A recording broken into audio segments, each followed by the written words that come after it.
Microphone. Welcome, everyone. I will be calling this meeting to order.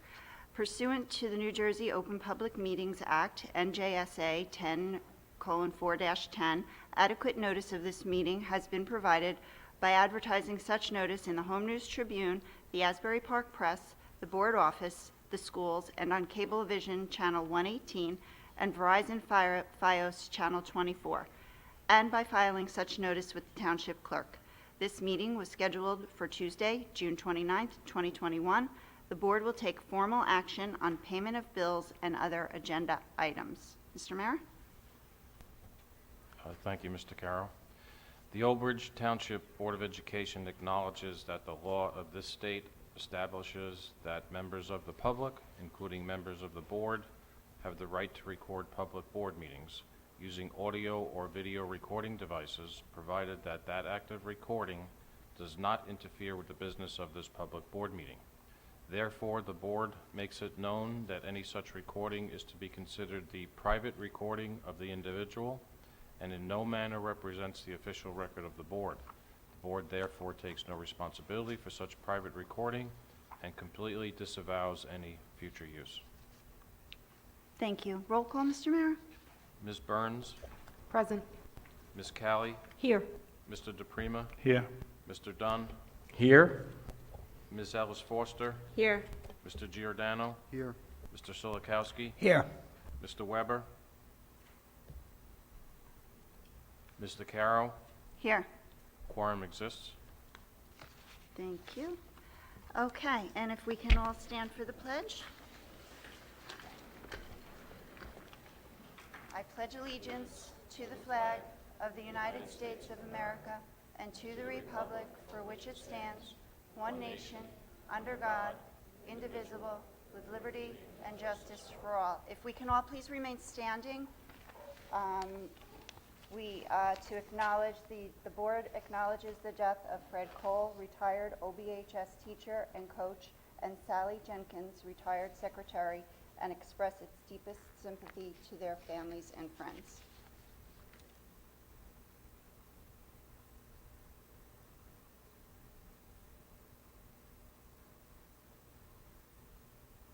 Thank you.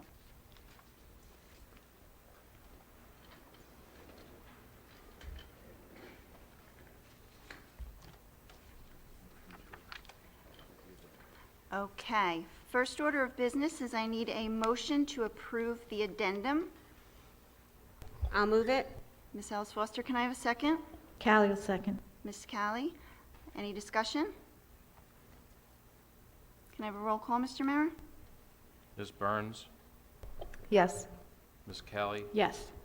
Mr. DePrima, Yes. Mr. Dunn, Yes. Ms. Ellis Foster, Yes. Mr. Giordano, Abstain.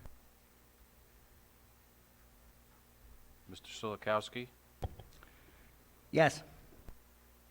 Mr. Weber, Mr. Carroll. Yes. The motion to accept the addendum is approved. Thank you. And our Code of Ethics Corner, who was Mrs. Burns, I believe Yep, that was that's you? right. Mhm. Code of Ethics Corner. The board member refuses to surrender his/her independent judgment to special interest or partisan political groups, or to use the school for personal gain or for the gain of friends. Thank you, Mrs. Burns. Okay, now I need a motion to approve the minutes. Mr. Dunn will make a motion to approve the minutes, Madam President. Thank you, Mr. Dunn. Can I have a second? I'll second. Ms. Ellis Foster, any discussion? Okay, Mr. Mayor? Ms. Callie, Yes. Mr. DePrima, Yes. Mr. Dunn, Yes. Ms. Ellis Foster, Yes. Mr. Giordano, Yes. Mr. Solikowski, Yes. Mr. Weber, Yes. Ms. Burns, Yes. Mr. Carroll. Yes. Resolution 1, approval of the minutes passes. Okay, and I don't think we have a report of the student representative yet? We don't? No. Okay. Okay. We'll start fresh in either August or September with our new student representative. Recognition? Mr. Cedino? Thank you, Madam President. If you recall, last week, we had the honor of recognizing the Middle School Junior Honor Society inductees, and this year, the High School Honor Society National inductees. The ceremony happened closer in the middle of the pandemic, so I don't feel that they received the recognition that they deserve, so we invited all of this year's recipients to tonight's meeting.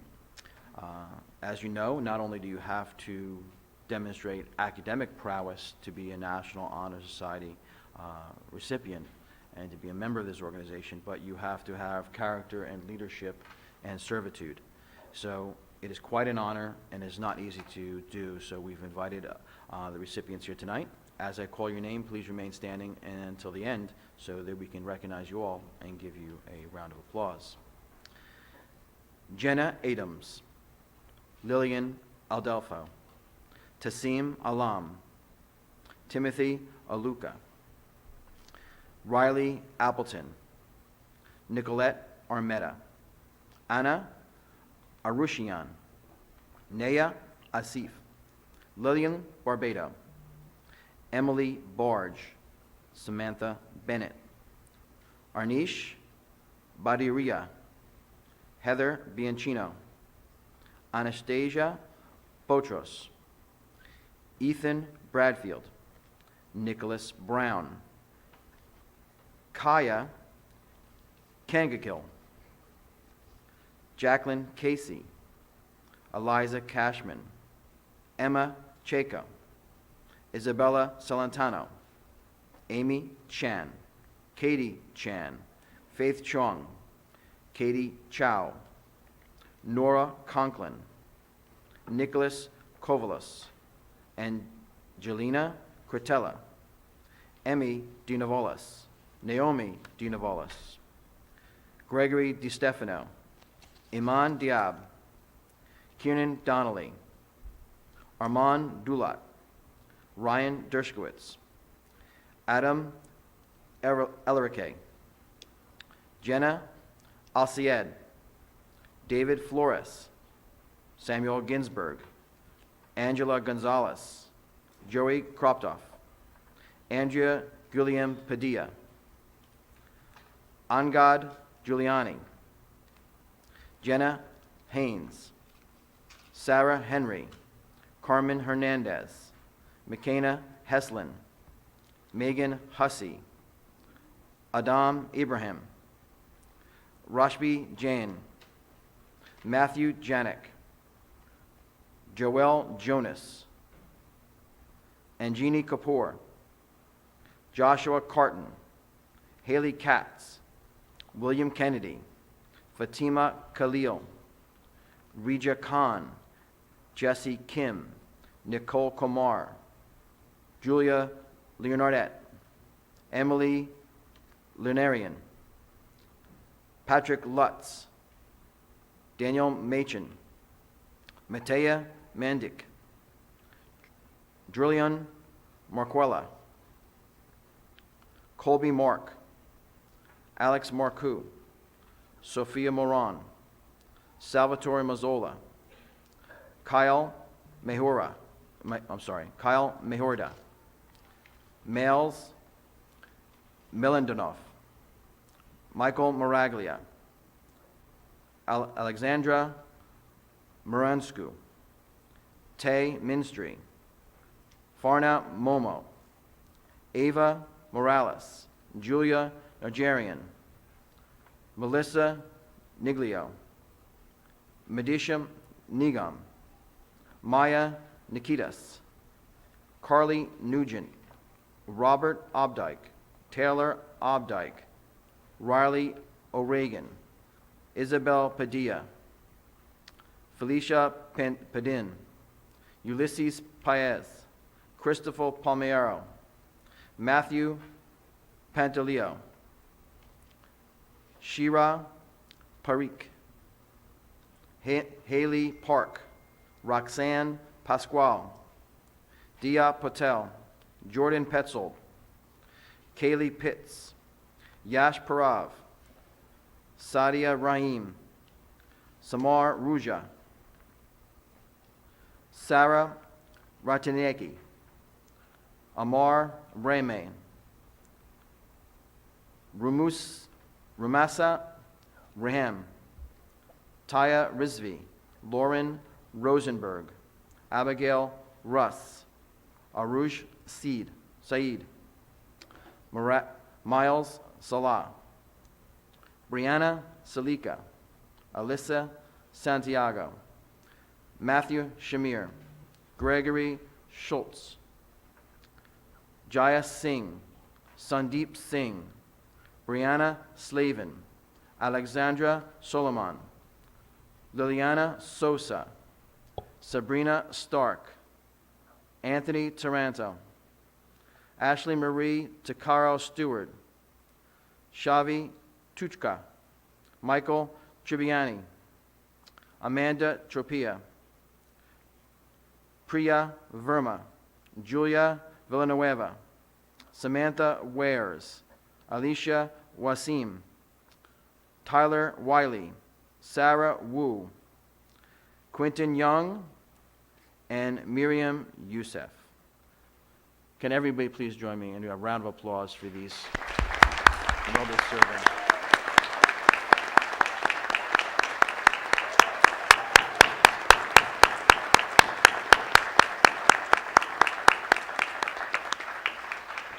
I thank you for all you've done to reach this accomplishment, and I wish you the best going forward in the future. Thank you. Now, last week we also did the Junior Honor Society, and I know one recipient wasn't able to be there. Megan Valenzola, are you here tonight? Please stand. I thought I saw you. Megan wasn't here last week because she was at the town council meeting receiving an honor for her work towards spreading kindness. And for that reason, she couldn't be here, so I want everyone to recognize her tonight for being a member of the Junior National Honor Society.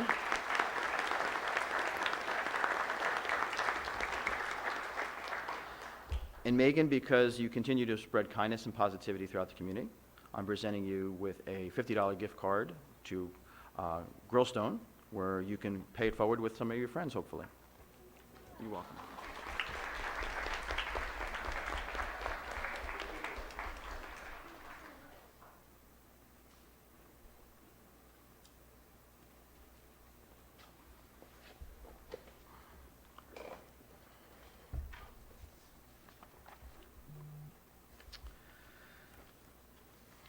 For our second recognition, I'm looking for Officer Pat Giannoffrio. I'm not sure if he's here tonight.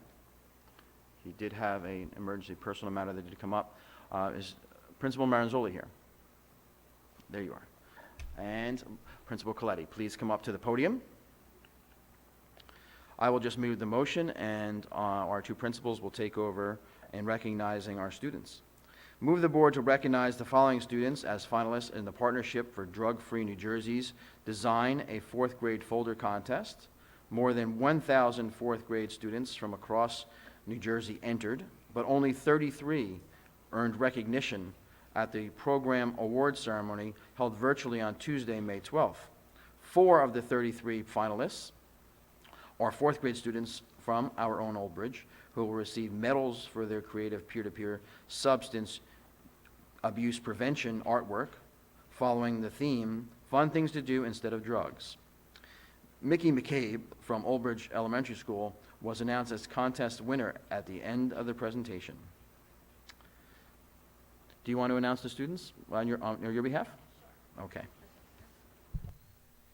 Hi, good evening. On behalf of all of us here in Old Bridge, we're so proud of Mikey, who wound up being the finalist, and his artwork will be on the folder that goes out to all of the fourth grade students in New Jersey next year. So at this time, Mikey, I want to present this to you. It's a certificate and a bag of goodies from Pat D'Onofrio. Congratulations and good work.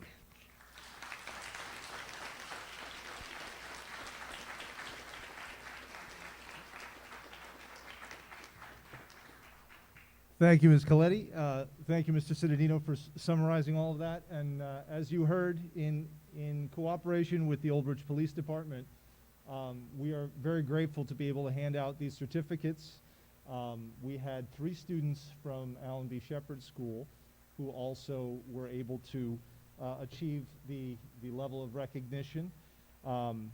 And the certificates read, Old Bridge Police Department Certificate of Recognition, presented as the finalist for your participation in the Partnership for Drug-Free New Jersey 4th grade folder contest. Fun things to do instead of drugs. I'd like to call up the following 3 students from Allen B. Shepherd School and wish them congratulations. Kira Fiedler, we've got Giovanna Latanzi, and Raisin Decina. Congratulations to our 3 students from Shepherd as well.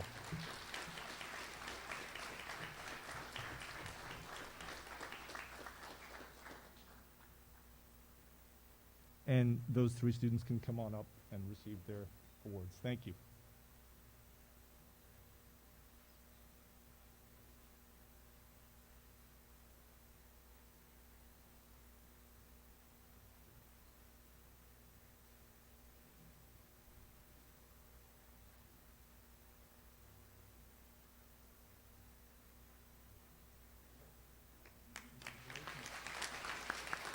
Congratulations again.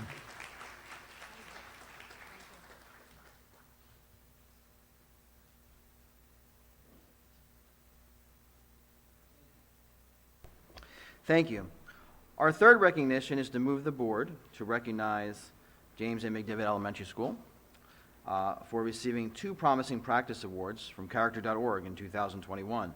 The 2 programs, Adopt the OBPD, or Old Bridge Police Department, and Building Imaginative Lifelong Learners with STEM, were submitted by the Mcdevit School and will be honored at the Character.org National Forum in Washington, D.C. on October 20th through the 22nd, 2021. So we thank all of the staff members and building leadership that made that possible to receive that recognition. Thank you very much and congratulations.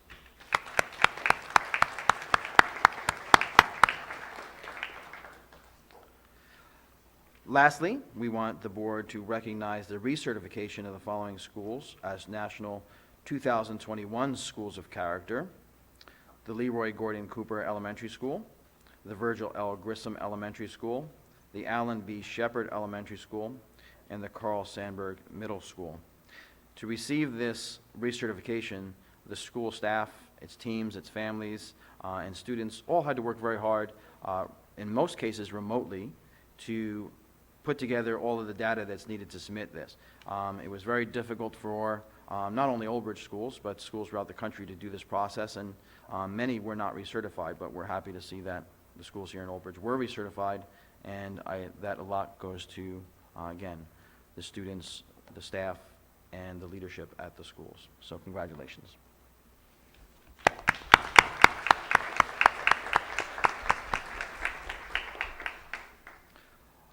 So just to sum up recognition, there's a comment or so about it. I would like to, at the August meeting, honor our volleyball team, 3-peat state champions, and also, if they're available, because I know a lot of students will be heading off to college, Nick Medeiros was, I believe, 800-meter state champion in track and field. So that would be a great time to honor them as well.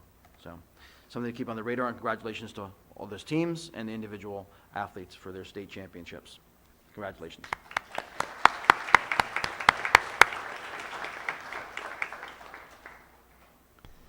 I think Coach Hopman's going to have to go for 4 because 3-peat's already patented by Pat Riley, I believe, so.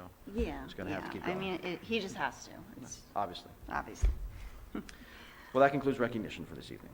Thank you so much. Wow, what a night. Thank you all. Just congratulations to everyone. I need a motion to move recognition.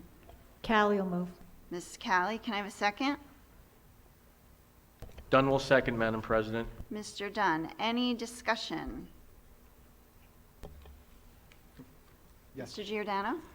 Yes, congratulations to all the people that won awards tonight, and for the seniors going to college, make sure your experience is as efficient as possible, and make sure that your major reflects the career goals that you're going for, and make sure you stay focused going through it all the way.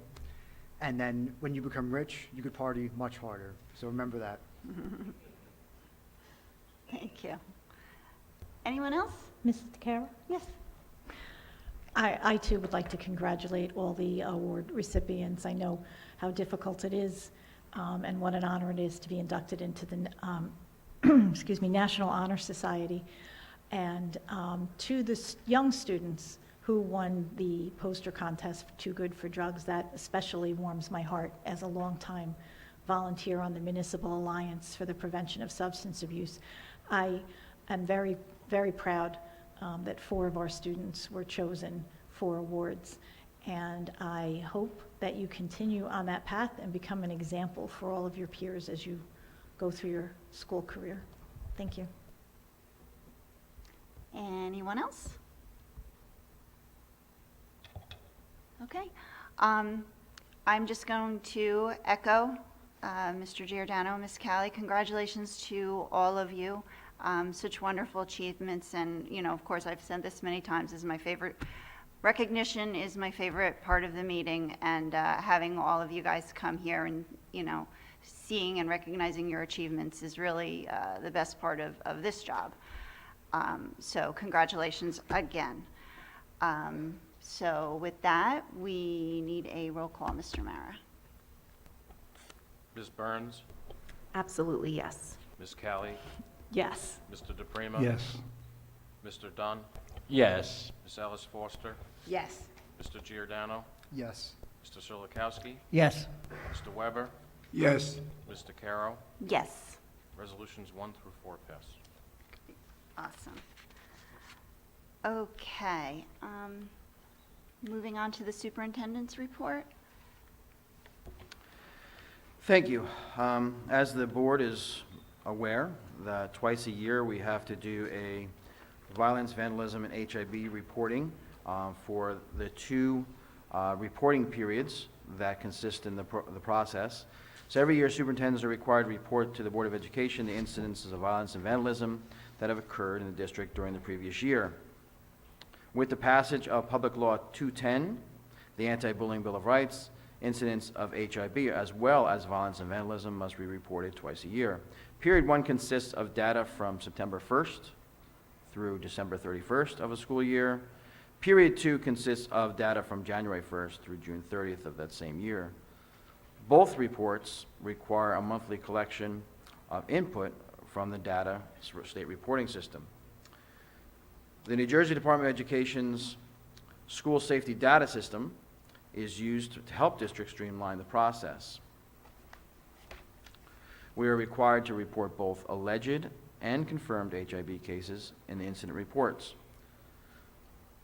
In the incidents of violent vandalism, we report on violence, vandalism, weapons, and substance abuse.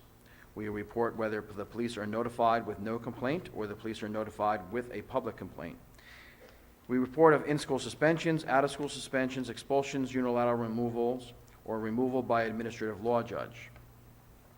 We report on the student offenders, the student victims, the school personnel victims, the student victims of violent criminal offenses.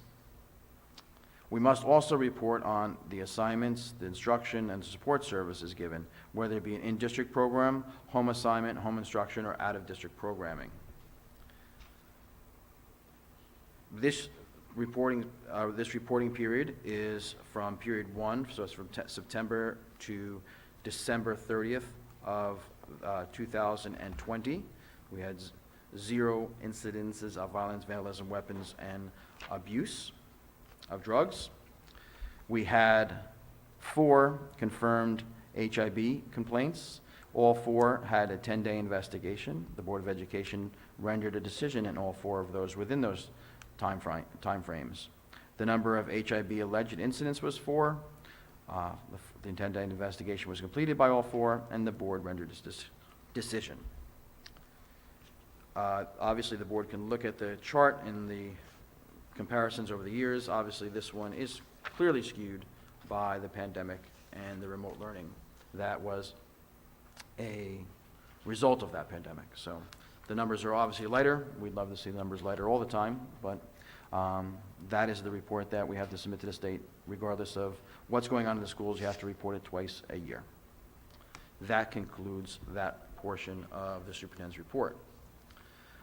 Just as an add-in, as progress towards goals, I'm sure you are aware that yesterday, the governor of New Jersey produced information about students returning in September and whether masks would be mandated or not. And it's this kind of information that, whether or not it's great information or celebrated information, it's the timeliness of it. So the school districts across the state of New Jersey, across the nation, had to submit an ESSER 3 grant safe return plan. And when we, to the district website, we had to post it, and we had to submit it to the Department of Education. And when I spoke to leadership at the county that reports to Trenton, I said that, well, by your own admission, we still don't have all the information we have or will be receiving from the Department of Health or the governor's office. And they said, well, it's a living document. You're going to have to amend it and adapt it as going forward. And I don't think that's always reported to the public when you have to do something like that. So we have a timeline of last Thursday to put the information on the website, knowing that many things would change between now and the next 60-day reporting period. You have to get input from the public every 60 days to weigh in on your plan. Obviously, there'll be, between the data collection we did in the beginning of June to the beginning of August would be 60 days, and we'd have to do it again. And there'll be a more concrete plan for our students when they return in September. But my question would be to the governor, if we had to submit it on Thursday, and you reported this on Monday, what changed between Thursday and Monday, and why just not report it to us before we had to put the information out? And it's the kind of information that is important, and that when we did a collective letter of the county superintendents to the governor, the one thing we asked for is the timeliness of information so that we can accurately report information to the public and better serve the public. And I guess that part was left out, because I don't think anything dynamically changed between the numbers of active COVID cases in the state of New Jersey between yesterday and Thursday of last week. So with that information, I would recommend to the board that we discuss this under new business later on, but my recommendation would be to, just like we put in our letter to the governor, open schools without masks in place, and if something changes between after school opens with this governor or whoever the governor may be at the time that says that measures that we have in place aren't sufficient during a pandemic, or if the pandemic numbers increase, then we'll address it at that time. But my recommendation to the board would be that we open in September. I think we've done a good job getting people vaccinated. New Jersey is around 67% vaccinated, and I think that speaks to a lot of the number of cases going down, and that would be the best way to operate. We'll have more information going forward relative to, obviously we'd have concerns with what extra measures we would take in classrooms where there are health impaired students that may be at greater risk, and we can take measures there to better protect them. There's a unit on the stage which we're looking at and we're presenting to the board tonight in executive session, let them walk through it. This is different than the unit we originally looked at. We received better data from this. It is a HEPA 15 filter, a MERV 15 filter inside a UV electronic filtration device that not only kills viruses and bacteria, but also kills mold. We talked about in our AC systems and so forth, you can't retrofit them to a MERV 15.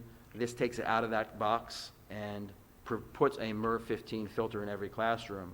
And not only does it have the MERV 15 filter, but also has the ultraviolet lights, which also add the extra component of anything that gets past the MERV 15 then has to be exposed to the ultraviolet light, which would then kill any virus, bacteria, or even mold. So that would be my recommendation to the board for executive session, for under new business tonight. Obviously, there are probably a lot of people from the public who'd like to weigh in and probably agree with opening the schools without masks. And I suggest that that's the the process we go through, Madam President. Okay. Well, thank you very much, Mr. Cittadino. Yeah, we will definitely have that conversation during new business tonight. Moving on, correspondence? No correspondence. Any special committee reports? I can't remember if we had any. No? Okay. All right. So I'm going to open to the hearing of the residents on agenda items only, okay? So if you can limit your comments to anything that's on the agenda, and if for the board's reference, if you can cite the agenda item that you're discussing, that would be helpful to us to, to be able to refer to it. So right now, if you have any comments or concerns about any of the agenda items, now is your chance to come on up and speak.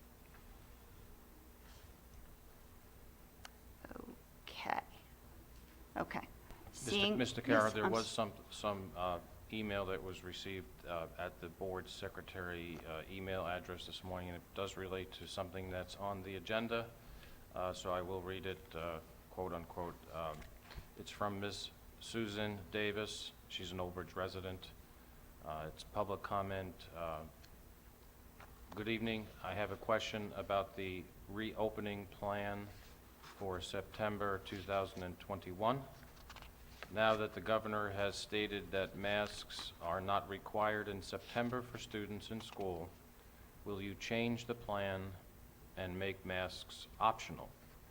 If not, why?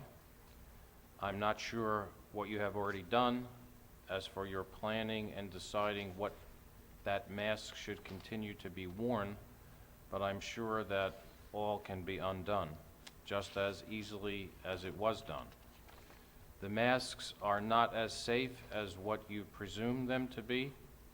Even the middle and high school students, you were so proactive in getting as many kids vaccinated as possible. Why should those students then continue to wear masks? Why did I have my child vaccinated if he still had to wear that mask? Even for those who chose not to be vaccinated, that was their choice, and it should be everyone's choice as to if they feel they need to wear a mask. Last I checked, we still live in a free country where we do not all have to conform to the decisions made by one person in power. We have choices. We should be allowed to decide if our children need to wear a mask. You are taking away the freedom that many men and women have fought for. I have heard many people talking about additional funding for school districts that are requiring masks, that although they cannot withhold funding if you do not require masks, but that they may slip you a little extra if they do.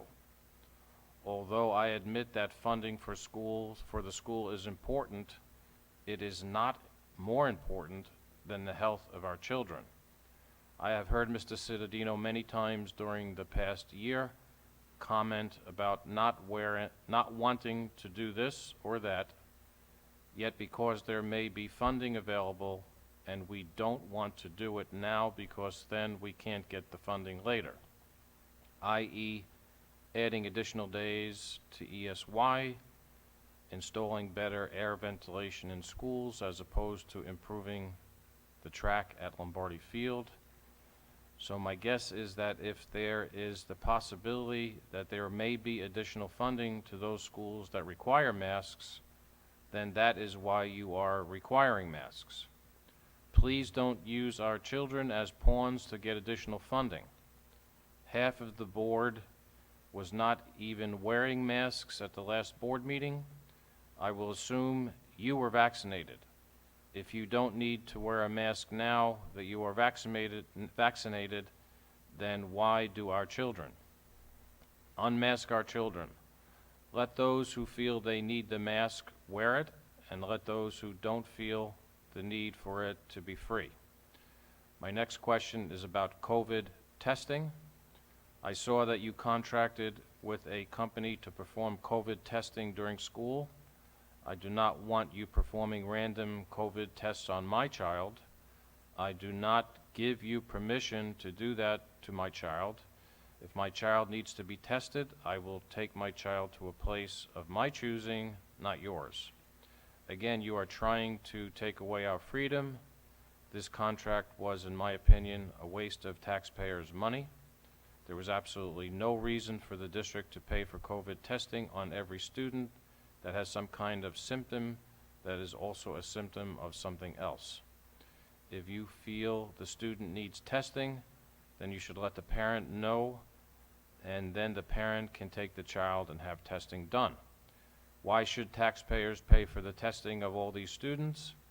Again, I am hoping that you have an opt-out for this, because again, I say I do not give permission for you to do any COVID testing on my child, Susan Davis, Old Bridge, New Jersey. Thank you, Mr. Carroll. Just a point of clarification. So you probably meant to read that under correspondence. It didn't fall under an agenda item. But there was a memo that we went out to all parents that we can update just with frequently asked questions because of the Safe Return Plan. And again, like I said in there, the Safe Return Plan subsection titles are not derived from anyone on this board or administration. Those are from a template. So when it says the correct mandatory mask in the first section 1, that's not something anyone here in this township district said, let's do a subsection on that. That came from the state template. You have to, and kind of like what this parent is saying, this compliance to this questioning and putting this plan together is directly related to $6.3 million that the federal government is giving to the states, and the states are telling us this is what you have to do to get your $6.3 million. So answering the questions and having the questions answered as best as possible without all the information that we need required me to go back to the public and let them know that, one, we didn't, at least at that time, have a position on face coverings or masks in school for September because that executive order still was sitting with the power of the governor. He didn't retract it at that time when we put this information out on Thursday. Had he took the information that he had put out yesterday and put it out last week, maybe that would have helped and, again, ease the nerves and calm the people from the communities. And I think that can easily be seen, that that's something he could have done to at least get some information out that wouldn't have everyone so concerned. But that wasn't shared with us. We had to put information out knowing that we're going to change it or amend it later on the best that we could, saying that we don't know at this point. We'll see what happens with the future. But we certainly couldn't say in the statement, if you have a mandate, we're eliminating it. We don't care, because the answer is then you don't get your $6.3 million. So we have to see what's going on and work around it. The question about testing was, have you had any testing on site, and could you do it in the future? And they're not looking for a testing of sick children. They don't want parents to send their kids to school to get a test for COVID. That's not the goal of it. They want to do subgroups of students if there is an outbreak in a community. So let's say the school play, 4 kids come down with COVID. They want to have the ability for the school nurse here to offer as an option to parents all the kids in the school play if they want to be tested. No one would be tested without their parent permission, but this way we could say, okay, that is a subgroup. There may be an outbreak amongst those special group of students who are working together and so forth, so we can contain it better so it doesn't filter out to the rest of the community. But nowhere in that does it state that anybody would be tested without their parental permission, or unless you're over the age of 18. That's just the information as we report it. So would it be available to parents in the future as a convenience that, if you're worried, because I get that all too, we call you and say, your child was in close contact with someone on this team or in this group. Oh my God, I got to get a doctor's appointment. Sometimes it's hard to get the doctor's appointment. Well, If you'd like to, we have this availability at the school where you can be tested, and we will drop off the sample to the lab for you at zero cost to you and zero cost to the taxpayer, because at this time, it would still be paid under federal funds. So that is the option that the board would have available, and the people of Old Bridge would have available if we continue with that partnership, that we're looking to go down that path. So hopefully that answers two of the questions in that email. Thank you, Mr. Cittadino. Okay, so at this time, I'm going to close that portion of the hearing of the residents, and we're going to move on to policy. And is this? No action, right, first reading. Does anybody have any comments or questions on policy? Or does anyone need anything explained any further? No? Okay. So, curriculum, professional development, items 1 through 8. Can I have a motion, please? I'll move it. Okay, can I have a second? Callie will second. Okay. Any discussion on curriculum, professional development, items 1 through 8? Seeing none, can I have a roll call, Mr. Mara? Mr. Dunn, Yes. Ms. Ellis Foster, Yes. Mr. Giordano, No for 1 through 4, and yes for 5 through 8.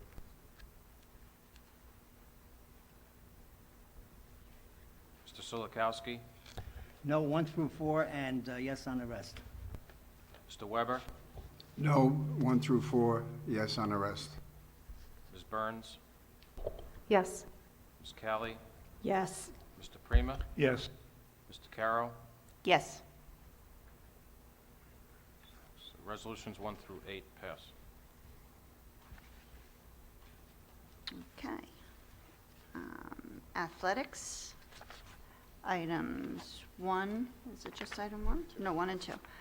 Item 1 and 2, can I have a motion? Callie will move. Ms. Callie, can I have a second? I'll second. Ms. Ellis Foster, any discussion on athletics? Seeing no discussion, can we have a roll call, Mr. Mayor? Ms. Ellis Foster, Yes. Mr. Giordano, Yes.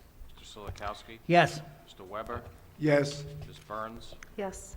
Ms. Callie, Yes. Mr. DePrima, Yes. Mr. Dunn, Yes. Mr. Caro. Yes. Resolutions 1 and 2 pass. Thank you. All right. So now we have finance, items, 1 through 24. Can I have a motion? Mr. Dunn will move finance items 1 through 24, Madam President. Thank you, Mr. Dunn. Can I have a second? Callie will second. Thank you, Ms. Kelly. Any discussion on any finance items? Yes. Yes. I talked about last week, resolutions 8 through 10. I do not want to approve any unexpected revenue transfers. I'd rather see them and vote on them as they come, rather than just have a bunch of money that we would have the incentive to just spend, since we allocated it towards those accounts. So I'm going to separate 8 through 10 for that reason. Okay. So we're going to separate 8, 9, and 10. Okay. Does anybody else have any other discussion? First, we'll do items 1 through 7 and 11 through 24. Does anybody have any discussions, any comments, concerns? Okay, so I guess we need a roll call then for 1 through 7, 11 through 24. Mr. Giordano, I'm going to abstain 21 and yes for the rest. Mr. Sulikowski, Yes. Mr. Weber, Yes. Ms. Burns, Yes. Ms. Callie, Yes. Mr. DePrima, Yes. Mr. Dunn, Yes. Ms. Ellis Foster, Yes. Mr. Caro. Yes. So resolutions 1 through 7 and 11 through 24 pass. Oh. On Mr. Giordano, do you want to vote jointly on 8, 9, and 10, or 8 individually, or Yeah, the same. As a group? Combined, yes. Excuse me, I'd like to reverse a portion of my vote. on this one item.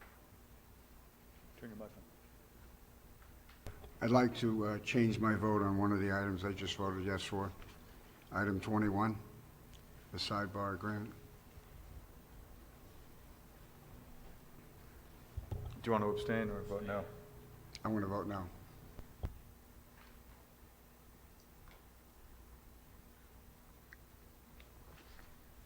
Okay. So now we're back to 8 through 10. 8 through 10. Mr. Giordano, No. Mr. Silikowski? No. Mr. Weber? No. Ms. Burns? Yes. Ms. Callie? Yes. Mr. DePrima? Yes. Mr. Dunn? Yes. Ms. Ellis Foster? Yes. Mr. Carroll? Yes. Resolutions 8 through 10 pass. Okay. So now we're moving on to non-certificated personnel office. And we have items 1 through 5. Can I have a motion, please? Callie will move. Thank you, Ms. Callie. Can I have a second? Giordano, second. Thank you, Mr. Giordano. Any discussion? No? Okay. Roll call, Mr. Mayor? Mr. Silikowski? Yes. Mr. Weber? Yes. Ms. Burns? Yes. Ms. Kelly? Yes. Mr. DePrima? Yes. Mr. Dunn? Yes. Ms. Ellis Foster? Yes. Mr. Giordano? Yes. Mr. Carroll? Yes. Resolutions 1 through 5 pass. Okay. Non-certificated personnel operational, items 1 through 4. Can I have a motion, please? I'll move it. Ms. Ellis Foster? Weber, Mr. Weber? second. Mr. Weber will second. Any discussion? Seeing none. Mr. Mara? Mr. Weber? Yes. Ms. Burns? Yes. Ms. Kelly? Yes. Mr. DePrima? Yes. Mr. Dunn? Yes. Ms. Ellis Foster? Yes. Mr. Giordano? Yes. Mr. Silikowski? Yes. Mr. Carroll? Yes. Resolutions 1 through 4. Okay, on to non-certificated personnel, other items 1 through 10. With 10 revised per the addendum, Mr. Carroll. Yes, with 10 revised as per the addendum. And separating one for discussion, please.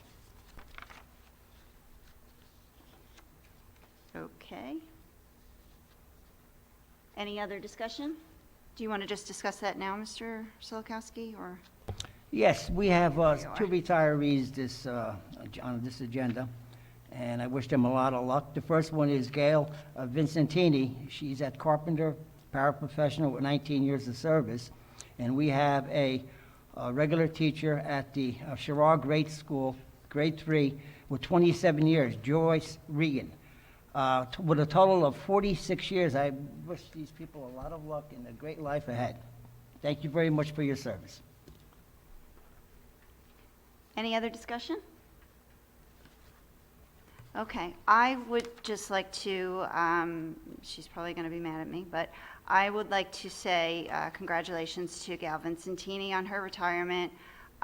She's, like Mr. Silikowski said, 19 years in the district. She's been at Carpenter School for 18 years, and she's just loved every second of working in that school, and the families and the students just have loved her as well. And, you know, she is also my sister, so I'm a little partial to her. I think she was great, and I'm really happy that she's retiring because she is not going to be bored for very long because she does have a little grandson coming in September, so that's very exciting. I'm very happy for her. So I'd just like to say that. And that is it. Can I have a roll call, Mr. Mara? You don't have a motion. Oh, I don't have a, oh, sorry. Can I have a motion? I'll move it. And can I have a second? Callie will second. Thank you. For some reason, I thought we moved. Sorry. meant to discuss that after we moved it.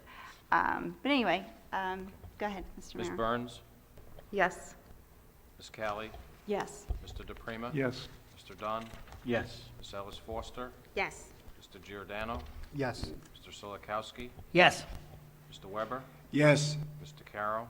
Yes, Resolutions 1 through 10 as amended, pass. thank you. Sorry about that. Okay, now on to certificated personnel.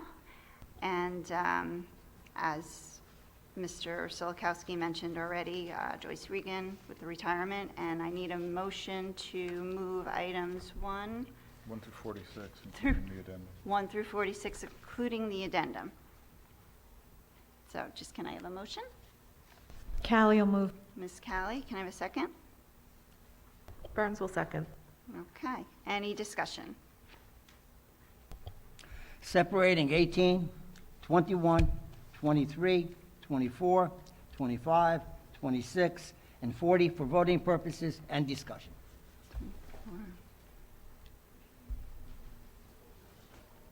I'm not sure. Mr. Solikowski, can you repeat I'll those repeat 'em. numbers? Thank you. 18, 21, 23, 24, 25, 26, and 40. 40, okay. Okay. So we will vote on the other items. So right now, we will take a vote on, any other discussion on the other 1 through 17? Do I have to name- Number 22, numbers 26 through 39, and numbers 41 through 46. Okay. Tell me that again. So 1 through 17, 20, 22, and 27 through 39? Yes. Is that correct? And then 41 through 46. Oh, I'm sorry, and then 41 through 46. So we have a motion, right? Yes. Yes. Any discussion on those? Seeing none, roll call, Mr. Mayor? Ms. Callie? I'm sorry, maybe this should have been under discussion, but there's so many of them, I'm just having difficulty. I think there's something in here I'm supposed to abstain on, and I can't find it. I thought that was an action item last week, Mrs. Kelly. What? Wasn't that an action item last week? No. Oh. 26 and 25? Mr. Pond, I believe I 26. remember it also. Ms. Kelly abstaining. I think it's, oh, they're separated, okay, so there's nothing under this vote. I'm sorry, I lost track with all those numbers floating around. So yes, on what we're voting on now. Okay. Good to go. Ms. Callie? Yes. Mr. DePrima? Yes. Mr. Dunn? Yes. Ms. Ellis Foster? Yes. Mr. Giordano? No for 7 and 8, abstain 45, and yes for the rest. Mr. Solikowski? Yes. Mr. Weber? Yes. Ms. Burns? Yes. Mr. Carroll? Yes. Okay, so 1 through 17, 19, 20, 22, 27 through 39, 41 through 45, pass. 46. Okay. 46, sorry. Okay. So Go ahead. what are we, do we do all these separations, Mr. Solikowski, as one vote? Yeah, I will discuss each one individually and vote on them, yes. Okay. Okay. Do And I we'll need a- start off on 18, I guess, if you want. Do I need a separate motion for each? Mr. Solikowski, can we move these 7 motions all together with discussion on all 7 of them, or do you want to vote on them separately? I want to vote on them separately. Need a motion for number 18. Okay. So I need a motion to move number 18. Okay, for discussion, right? For discussion and voting. You need a motion. Okay. You need a motion and a second first, Mr. Dunn will move item number 18, Madam President. Thank Callie you. will second. Thank you. Okay. Okay, discussion. If I say anything wrong, Mr. Pardon, just stop me. Yes, that's Okay. talking in terms of the appointment and the substance, not the individual? About anything I say tonight, okay? This I'll is let my you know. opinion, okay? It's an opinion. I Yes, mean, but I if don't you're, want if you you're to talking, think like- if you're Okay. talking about personnel. you Okay, gotta be number careful. 18. Here we have a supervisor, they're here all summer, all winter. They don't teach any classes, and yet we're giving them 3 days at $800 a day almost, which is $2,500. If they can't do this work during the school year, when they're here, I don't understand it. I vote no on this one. I just can't go along with it. Would anyone else like to comment on number 18? Okay. Can I have a roll call, Mr. Mayor? Can I just make one comment? Yes. Because it comes up often through Mr. Silikowski saying that supervisors don't teach classes. And I just don't want the public to get the impression that it's the administration that's telling the supervisors not to teach classes. It's the Board of Education. The Board of Education enters into a collective bargaining agreement with the supervisors, and at one time they did teach classes. The Board of Education, at the time, negotiated with the supervisors and removed that clause from their contract. So I can't make them teach classes if I wanted to. Not saying that I want to, but I have to work within the contract that you give them. Thank you. And I had nothing to do with giving them the contract. Thank you. Okay, so Where are we? Item number 18, Ms. Callie, Yes. Mr. DePrima, Yes. Mr. Dunn, Yes. Ms. Ellis Foster, Yes.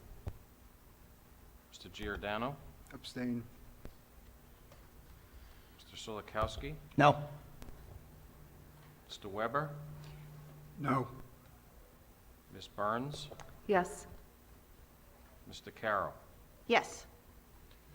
So we have 1, 2, 3, 4, 5. We have 6 yeses on item number 18, so it passes. Okay. All right, on to item, you good? 21. 21, yeah. On to item 21. I need a motion. Callie will move. Dunn will second. Okay, all right. Discussion. Okay, discussion. We had a principal down at the grade 9 center. I had nothing to do with that either. And he was taken out after we had a retirement at Sandburg School. And he replaced that principal over there. In the last year, we had, I don't know how many vice principals we have and administrators at the high school, but what they did is they came down, they, I guess, took turns. You covered grade 9 center for a week, you covered for the following week, and it worked out very well. We saved about $125,000, $150,000 by doing this. Now they want to bring in another administrator to fill in that gap, and I think it worked very well with the administrators at the main building coming down. So I just can't see spending that money. I feel that money should be put into basically mathematics, the 3 R's at the elementary school to help these kids catch up with what they lost in the last year.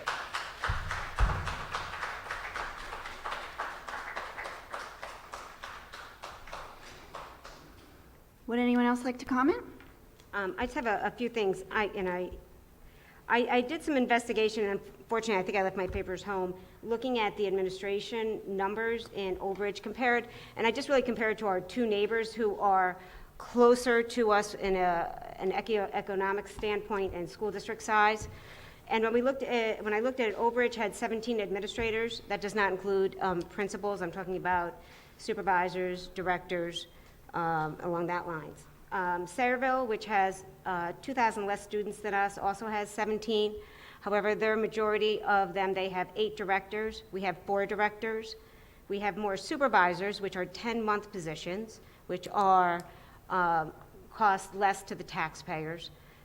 They have supervisors for every subject. We have them combined.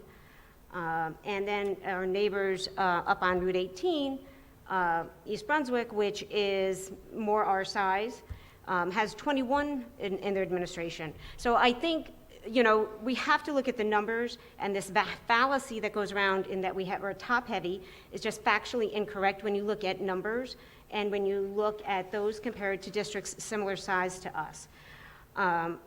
So I just think that's just an important thing that we all kind of look at when we look at the job that they do.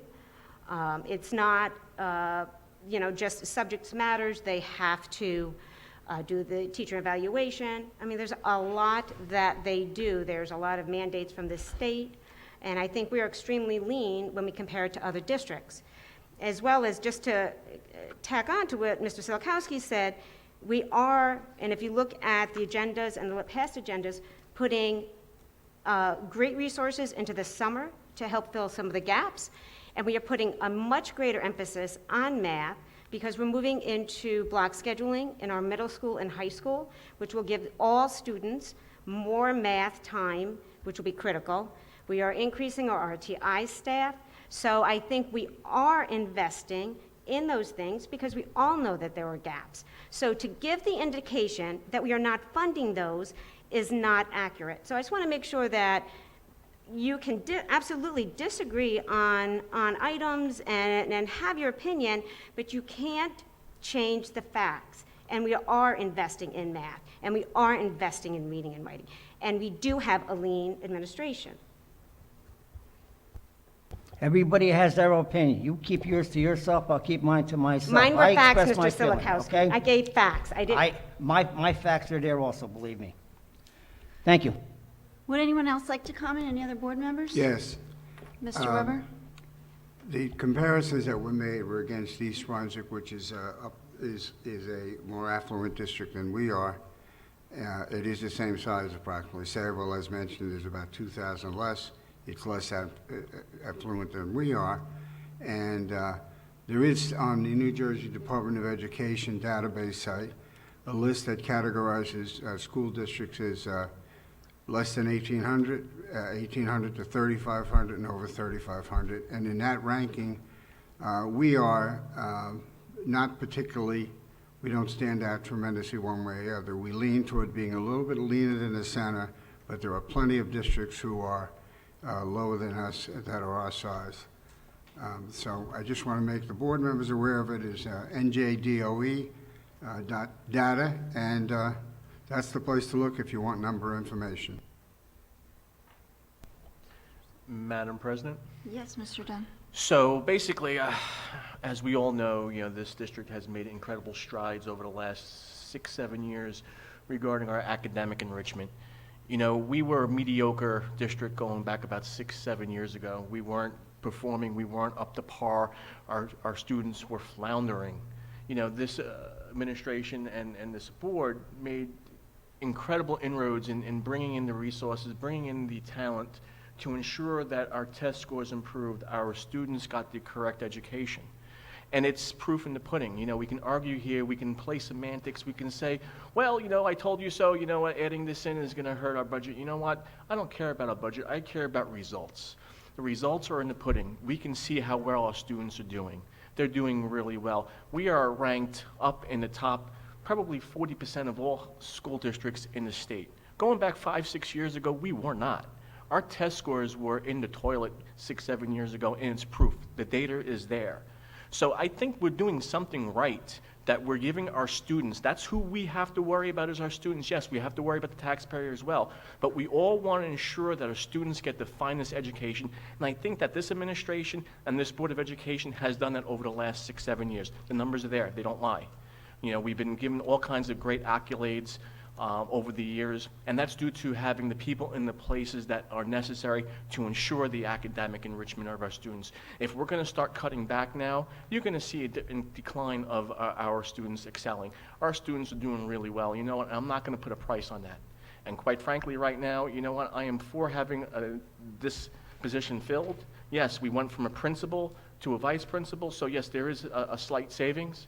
But quite frankly, I'm worrying about the academic enrichment and the quality of education for our students in this district. And that's the most important thing in my decision here. Thank you. Thank you, Mr. Dunn. Anyone else? Oh, yes. Mr. Giordano? Being a student at the time, Mr. Bill was, in the high school teaching, I do not feel that I should approve him for this position as an individual, and that's the same reason I abstained for Coach Borriello, if anyone was wondering.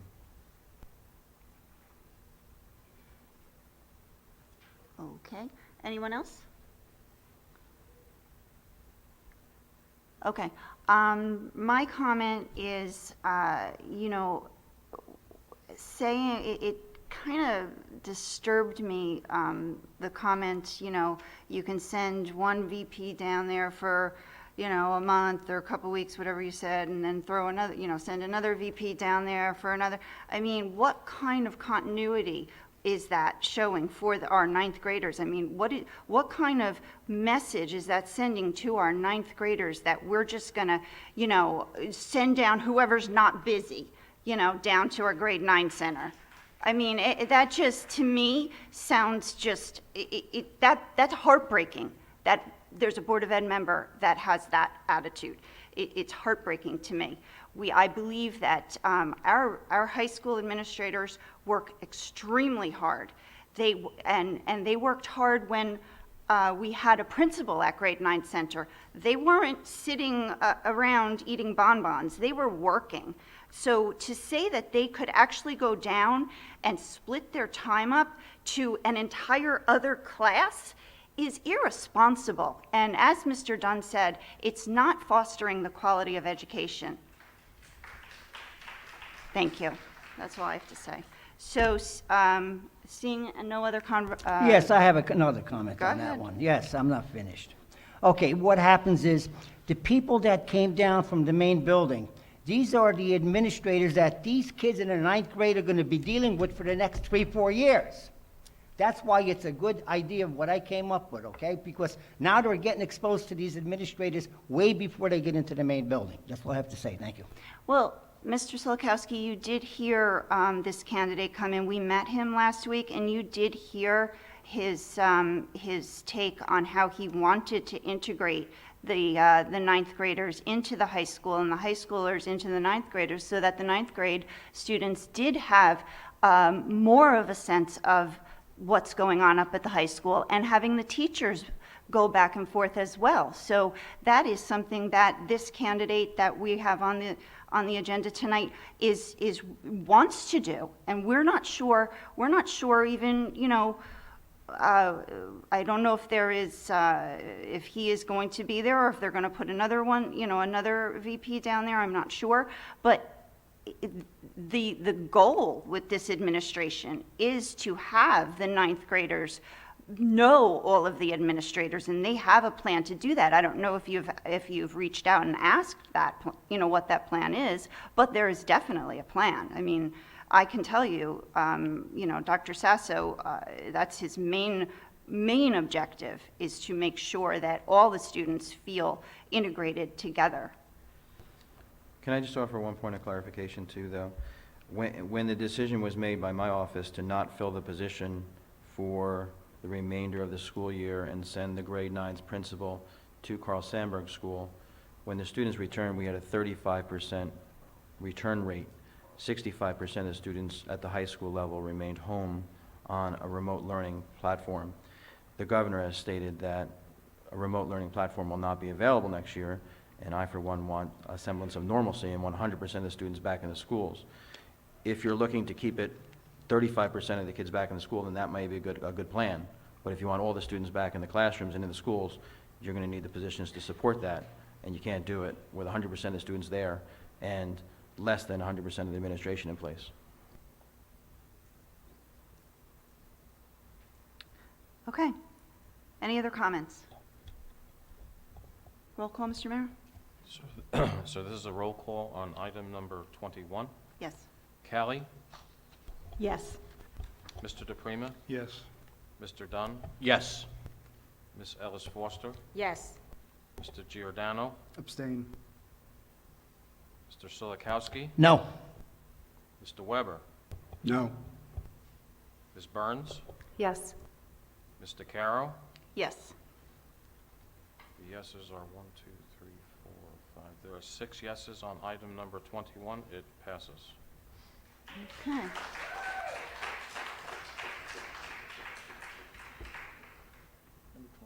Number 23. Can I have a motion, please? Burns will make the motion. Can I have a second? Callie will second. Thank you, Ms. Kelly. Okay, discussion. Just for purposes of clarification for all board members. Yes. Those who are conflicted and those who are not. This is an acknowledgement, not to belittle the board's vote, but this is a 5-year contract where you are simply acknowledging for bookkeeping purposes the 5th year of it. That doesn't mean you can't discuss it and vote your conscience, but it does mean that the 5th year of this contract is going to happen. Just so everyone knows where this stands. Okay. Mr. Parton, clarification. Obviously, if it's just an acknowledgement, the individuals on the stage who are conflicted can vote to acknowledge the contract, correct? Yes, this is very much like the first reading of policies. It is an acknowledgement, it is not board action.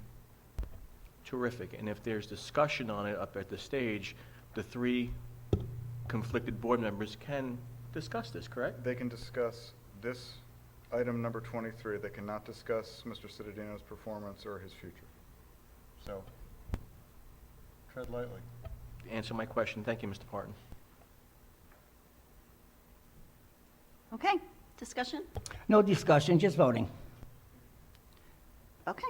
Anybody else? Roll call, Mr. Mara. Okay, on item number 23, Ms. Callie, Yes. Mr. DePrima, Yes. Mr. Dunn, Happily voting yes. Ms. Ellis Foster, Yes. Mr. Giordano, Abstain. Mr. Solikowski, No. Mr. Weber, Yes. Ms. Burns, Yes. Ms. DeCaro, Yes. the yeses are 7 and 23 passes. Resolution 23 passes. Okay. So now we have item 24. We need a motion for item 24. Dunn will make a motion to move item number 24, Madam President. Thank you. Can I have a second? Callie will second. Thank you, Ms. Callie.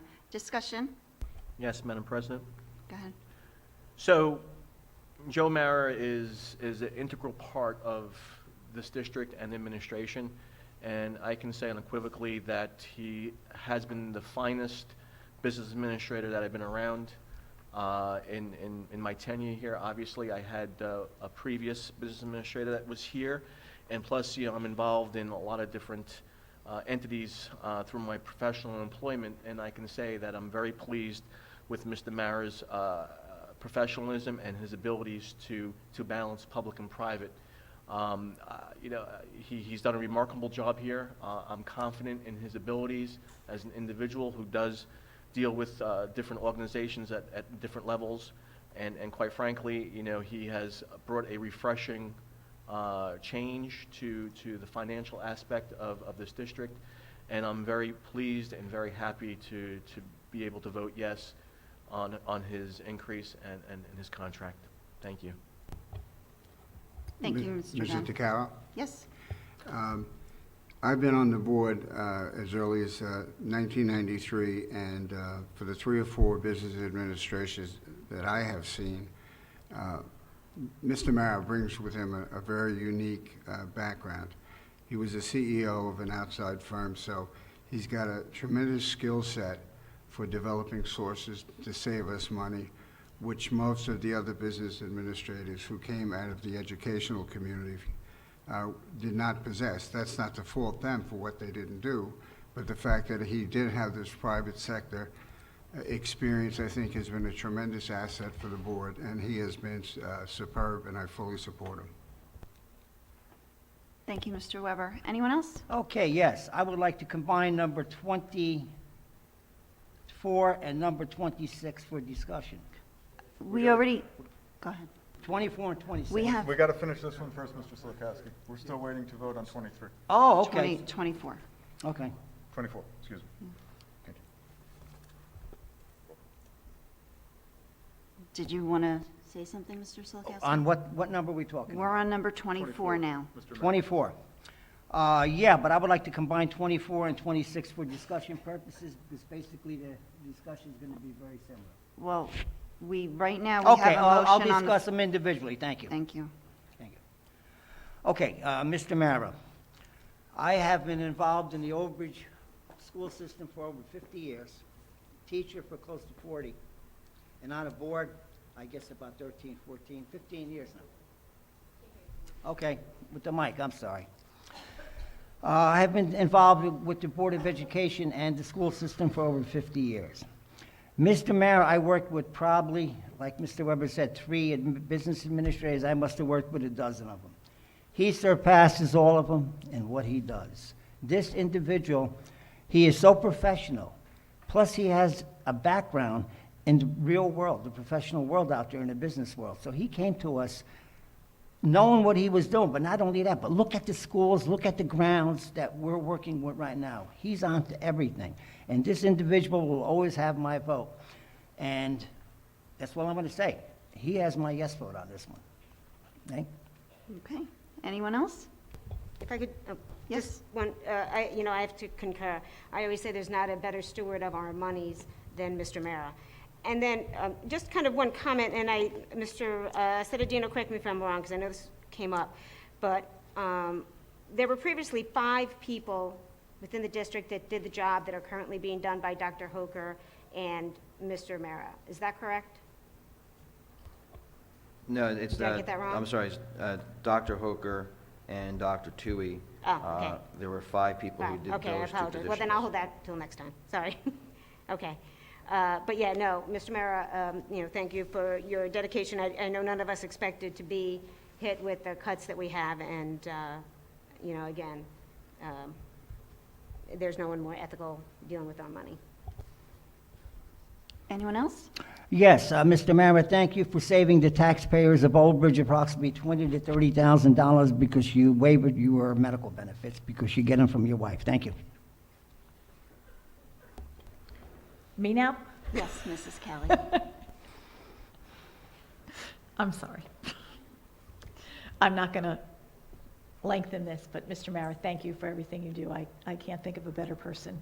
You've done an excellent job, and nobody signed on for the job that you have, continue to have with all of the budget cuts. So, thank you. Madam President, can I say something, please? Of course. Without talking about opinions or facts or people's names or positions or whatever, we're all taxpayers up here also. We don't want to spend more money than we have to. I mean, we're in the same predicament as everybody out there. But as Mr. Dunn said earlier, our school district has risen tremendously over the past 6, 7, 8, 9 years. I don't know exactly. But it takes money. If you run a household and a quart of milk goes up, you still have to buy the quart of milk, right? You can't say, well, I'm not going to buy it this week because it went up $1 or whatever. Just to put it in perspective, it is money. Of course it's about money, but it's not about money. It's about the children and the community. So just please understand that part. Okay. Yes. Mr. Giordano? Yeah, I also have to agree with everyone else. Joe Mara has done a wonderful job. But from this past year, the students not getting the best education possible, it would not be appropriate for me to increase the salaries of the administrators at this time. And I know the teachers were on a 5-year contract, but before that argument gets brought up, it would be the same thing. If it was an individual year thing, I would not vote to increase their salaries for this next year. Anyone else? Okay. I just will concur with all the positive praises to Mr. Mara. He's done an amazing job and just so good at explaining, everything because just the knowledge that he has about the budget and what we can and can't do and what's mandated and what's not mandated. It's just, he's a wealth of knowledge, and I appreciate everything that he has done and all of his advice that he gives. So with that, you can give a roll call. Okay, on resolution number 24, Ms. Callie, Yes. Mr. DePrima, Yes. Mr. Dunn, Yes. Ms. Ellis Foster, Yes. Mr. Giordano, No. Mr. Solikowski, Yes, and the reason why I'm voting yes, because the taxpayers are saving a lot of money. Thank you. Mr. Weber, Yes. Mr. Burns, I'm sorry, Ms. Burns, Yes. Mr. Carroll, Yes. yeses are 8. So Resolution 24 passes, and thank you all for the very nice compliments. I appreciate it. All right, on to item number 25. Can I have a motion, please? I'll move it. Ms. Ellis Foster, can I have a second? Callie will second. Thank you. Okay, discussion. No discussion on my part, just vote. Does anyone else have any discussion? Yes, a very good job for Mrs. Hoker assisting Mr. Cedino during this past year with the changes to the school education environment. Okay. Ms. Ellis Foster? Okay, thank you. So here's what I'll bring up, and again, Mr. Cedino, tell me if I'm wrong. But I thought it was 6 now, if we count Dr. Cascone, but that the combined Dr. Hoker and Dr. Tui were doing the job that either 5 or 6 previous people did in the administration.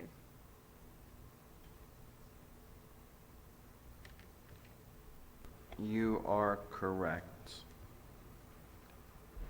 5 or 6. I mean, they're former employees, I can say the names, right? You can. Okay. We had Ms. Kibler, Dr. Piscatelli, Dr. Betancourt, Dr. Cascone, and Dr. Cuthbert. All of their positions, since this administration has taken over, have been reduced down to 2 positions. Each position brought with it, oh, I'm sorry, you're right, 6, because Dr. Perino was the assistant superintendent, so you're combining it. Yes, 6 positions down to 2. And all of those positions, some of them were over $200,000 plus benefits. So you can do the math on what the district is saving with these 2 people doing the work of 6 people. All right, thank you. And, I can just say that, last year, when I was president, I worked extremely close with Dr. Hoker, and her work ethic was beyond compare. She worked weekends, evenings, just did I believe, a stellar job during difficult times. And I think that while even though it was a contract, we have compensated the rest of our school district. I think the efforts of Dr. Hoker are surely compensating with what she is getting along the same lines as everyone else. I think she went above and beyond in many of her duties this year. A lot of them is not seen. They're kind of behind the scenes working with our personnel and other programs. So I will absolutely vote for this, and I thank her for her dedication to our district.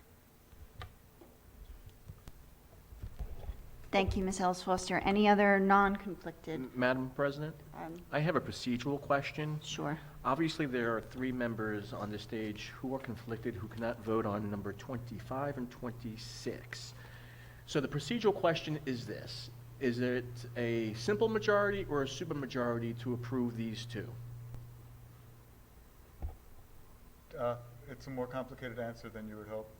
It is a simple majority of the non-conflicted board members in the case of Dr. Hoker, because she is being reappointed to her position as a tenured assistant superintendent. It is a supermajority of the full membership of the board, meaning 5, as to Dr. Tui, because he is a non-tenured assistant superintendent who is being reappointed. So basically, what you're saying is that there's only obviously 6 members who could vote here, so we're going to have to do the math. So thank you for clarifying that, Mr. Parton. Okay. Any other non-conflicted board members have any discussion? Okay. Roll call? So, Mr. Caruso, I would suggest, and with Mr. Parton's blessing, that conflicted board members just vote abstention or no vote. So They're not included in the roll call. They're not included in the roll call? Right. So who is not? Mr. Dunn, Mr. Caro, and Ms. Callie. Who was the 3rd one? Ms. Callie. Okay, so on Resolution 25, Mr. DePrima? Yes. Can I ask a question that just was brought up tonight that I did? So, Mr. Caro is still conflicted? Yes, Okay. it's a different family member Okay, conflict. thank you. She would not be if it were if it were the conflict that just retired, the conflict would have retired with her, but it's not. Miss Alice Foster, Yes. Mr. Giordano, No.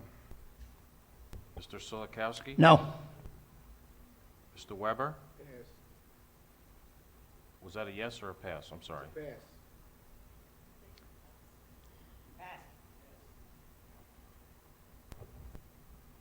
Ms. Burns? Yes. So we have 1, 2, 3 yes votes. Go back to the person who passed. Mr. Weber? Yes. So we have 4 yes votes. The contract's approved. Number 26. Okay. So I need a motion for number 26 now. I'll move it. Ms. Ellis Foster, can I have a second? Burns will second. Thank you, Ms. Burns. Discussion. Oh, okay. Go ahead. Sure. Again, I'll reiterate the doing, 2 people doing that of 6. But I also, I believe I've said this in other meetings, that the district was able to get done for this coming year things we have been working on for years. Block scheduling in the middle school and the high school, which will just improve the academics of those students, is something we've gone round and round about for years. And then several other improvements in the elementary, expansion of math RTI, going to the trimesters, so things that would really improve the education of our students. And that was developed and done during a once-in-a-lifetime pandemic, as we were all trying to figure it out as we go along. So I thank Dr. Tui and his staff and everybody he worked with for helping get us through, not only getting us through, but having greater programs when everyone is back in September, and the expanded summer program, which we know our students need. So again, I thank, I know Dr. Tui was instrumental in many of those, the rest of the administration, that we continued to look to the future to make sure that we have some of the best education for our students. So thank you. Thank you, Ms. Ellis Foster. Anyone else non-conflicted? Yes. Dr. Tui, thank you for working for us. I worked with this individual for 2 years. I chair curriculum, and he's the, I guess you call it the administrator with the curriculum. He is so knowledgeable in all areas. It is true that he actually took on a load that nobody in this school district really has, okay? No administrator. This individual is so precise and so perfect with everything he does. I have to commend him for what he does and working for us. I want to thank you very much. And also, you're saving the district a lot of money because you waived your medical benefits too. Thank you very much. And you have my vote. Anyone else? Yes. Yes, Mr. As a young man, I guess I can call anybody that. Mr. Tui has been an outstanding, I think, exception, given all the responsibility that has fallen on his shoulders over the last several years. He's done a remarkable job, and I look forward to his career getting bigger and stronger. Okay. Anyone else? Yes. Yes, go ahead, Sal. Yes, thank you, Dr. Tui, and I support your employment, but as I said, the salary increase I cannot go along with this year. Okay. Anyone else? Roll call. Okay, so conflicted members again are Ms. Callie, Mr. Dunn, and Mr. Carroll. Yes. So Mr. DePrima, Yes. Ms. Alice Foster, Yes. Mr. Giordano, No. Mr. Solikowski, Yes, gladly. Mr. Weber, Yes. Ms. Burns. Yes. So the yeses are 1, 2, 3, 4, 5 yeses. Resolution 26 passes. Okay. So now we need a motion for item number 40. Callie will move. Ms. Callie, can I have a second? I'll second. Ms. Ellis Foster. Okay, discussion. Yes, we discussed this in closed session, I guess, at the last meeting. And I don't want to, could I talk about this? No? No? I don't know. Tell me. As- I mean, as- you're the, as you're the you- legal counsel. Yes. As you correctly stated, we talked about this in executive session. This is an employee. Right. And this employee was provided with a rice notice. There was a private discussion. That rice notice does not cover action. It covers discussion. So tonight you are voting, but we cannot talk about this individual at all. You can speak only with your vote. Okay. Okay. Well, that being said, there will be no further discussion. Roll call? Unless they're procedural questions. Oh, I'm sorry. Any procedural questions? No. Okay. Roll call. And are there any conflicts here? Do you have a motion? We have the motion, wait. but are there any Yeah, we do conflicts? have a motion. Are there any No. There are no no conflicts? conflicts. Everyone's eligible to vote. Ms. Callie, Yes. Mr. DePrima, Yes. Mr. Dunn, Yes. Ms. Ellis Foster, Yes. Mr. Giordano, Abstain. Mr. Silikowski, No. Mr. Weber, No. Ms. Burns, Yes. Mr. Carroll. Yes. The yeses are 6. The motion number 40 passes. Okay. I think we are through certificated personnel. Okay. On to non-certificated personnel transportation. Items 1 and 2. May I have a motion, please? I will move it. Ms. Ellis Foster, can I have a second? Dunn will second, Madam President. Mr. Dunn, discussion. Seeing none, roll call. Mr. DePrima, Yes. Mr. Dunn, Yes. Ms. Ellis Foster, Yes. Mr. Giordano, Yes. Mr. Silikowski, Yes. Mr. Weber, Yes. Ms. Burns, Yes. Ms. Callie, Yes. Mr. Carroll. Yes. Resolutions 1 and 2 pass. Okay, supplies, equipment, and services. We have items, let's see, we have 1 through 19. 1 through 20, Oh, including the addendum. with the addendum, I'm sorry, I forgot. 1 through 20, including the addendum. Dunn will move supplies, equipment, and services, items 1 through 20, Madam President. Thank you. Can I have a second? Callie will second. Thank you, Ms. Callie. Discussion? Okay, seeing none? Mr. Dunn, Yes. Ms. Ellis Foster, Yes. Mr. Giordano, I'm abstaining on 2, voting no for 15 and 17, and yes for the rest.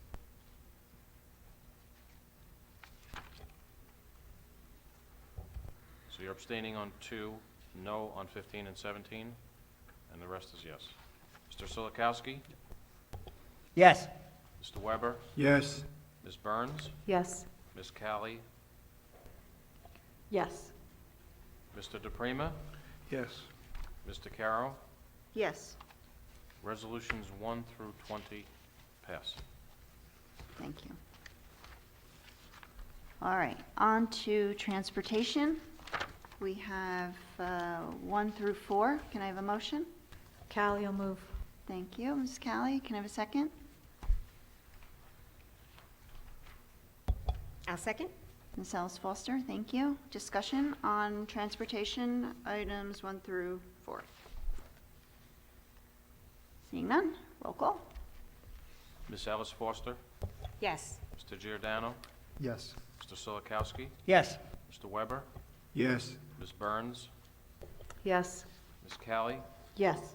Mr. DePrima, Yes. Mr. Dunn, Yes. Mr. Carroll. Yes. Resolutions 1 through Okay. Miscellaneous, we have item 1 through 12, including the addendum. Can I have a motion, please? Callie will move. Ms. Callie, thank you. Can I have a second? Dunn will second, Madam President. Thank you, Mr. Dunn. Discussion. I'm going to discuss 11. Okay. Discussion on item 1. Did you want to separate it, Mr. Giordano, or did you just want to discuss? Well, I mean, I'm going to separate with my vote, but I don't know if anyone else is. So if you, yeah, I'll separate it. I'll separate for voting. I'll separate 1. Okay, so we're separating 1 and 11 for voting purposes. So we have a motion now to move 2 through 10 and 12. Right? Okay. Any discussion on those items? Roll call, Mr. Mayor? Mr. Giordano? Yes. Mr. Solikowski? Yes. Mr. Weber? Yes. Ms. Burns? Yes. Ms. Callie? Yes. Mr. DePrima? Yes. Mr. Dunn? Yes. Ms. Ellis Foster? Yes. Mr. Carroll? Yes. So resolutions 2 through 10 and 12 pass. Okay. And so I need a motion now for number 1. You have a Do we, motion. oh, I have a You have motion for them for all all. of them, you're Okay. just voting separately. for Sorry. 1 and 11. Okay, so discussion on number 1?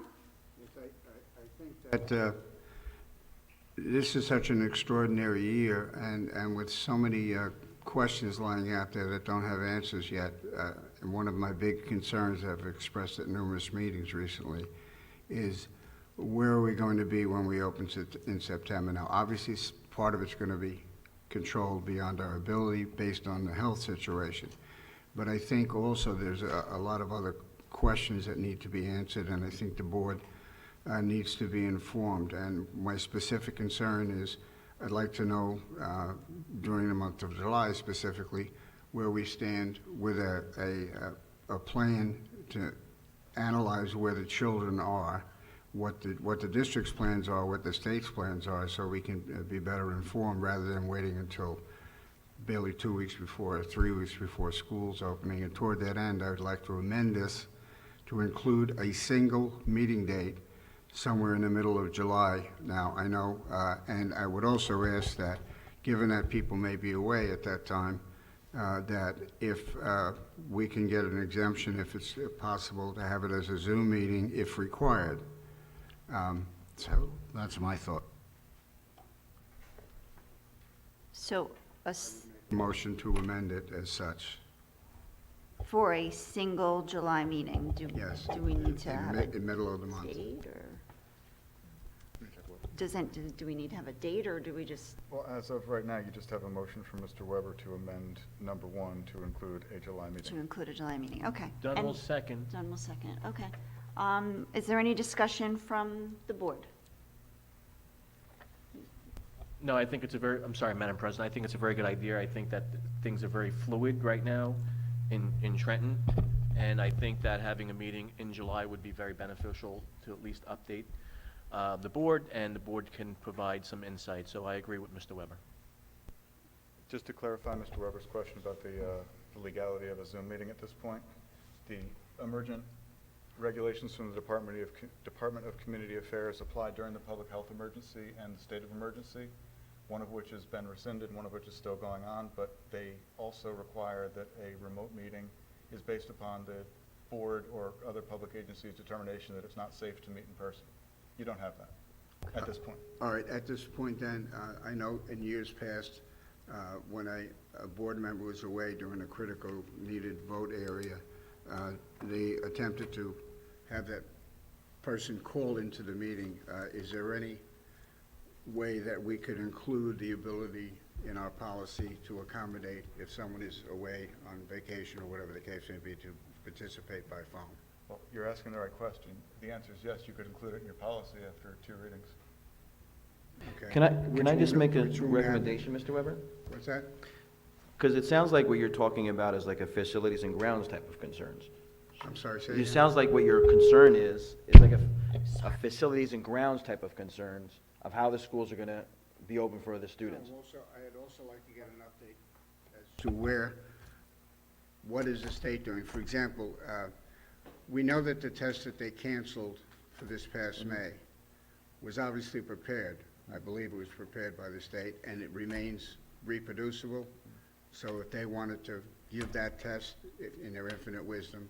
They're giving it in the fall. They're giving a return test in the Yeah, fall. but But then again, we've heard that there's going to be testing in September. Whose test is it going to be, where is it going to come from, and how are you going to compare it to what? My recommendation is only just to do a committee meeting, which one of you could chair, and then you could put that all, wrap it up all into a committee meeting. And have it open to the public, and everybody who wants to attend can attend. And it's more of a working type of meeting where you get the more information flushed out and. Just a point of clarification, Mr. Parton, if we were to do it more of a committee or an information session, would that allow the ability to Zoom versus a board meeting? Yeah, because although you might have a quorum and you might have to sunshine it, there would not be any board action, there would not be a board action agenda. So yes, then both people in the public who might be away or otherwise having a hard time getting to someplace in July, as most people do, or board members themselves could attend by Zoom if it's a committee meeting. Does that meet what you're trying to do, Mr. Weber? So that way we don't have to worry about conflicts, and we could have board members Zoom in if they're, not in the area, and still get all the questions, and maybe board members can submit to Mr. Cittadino, what are the specific things we want to make sure we cover, so that, all the topics, and we could put an agenda, if it's a committee, we could put an agenda out beforehand so the public is aware, and then does that suffice by, getting information out to the public, getting questions answered, as well as allowing people to attend And you can Zoom? combine the two. You can combine buildings, grounds, and curriculum if you wanted to into one meeting, and that would cover all your topics. That's what I was going to ask, if we could do that, yeah. Well, I think this should be an ad hoc committee because the specific purpose that I was interested in it or recommending it is what is going to take place now if children are not going to get tested by a state test until May. They will have had 3 consecutive tests that were not submitted to them.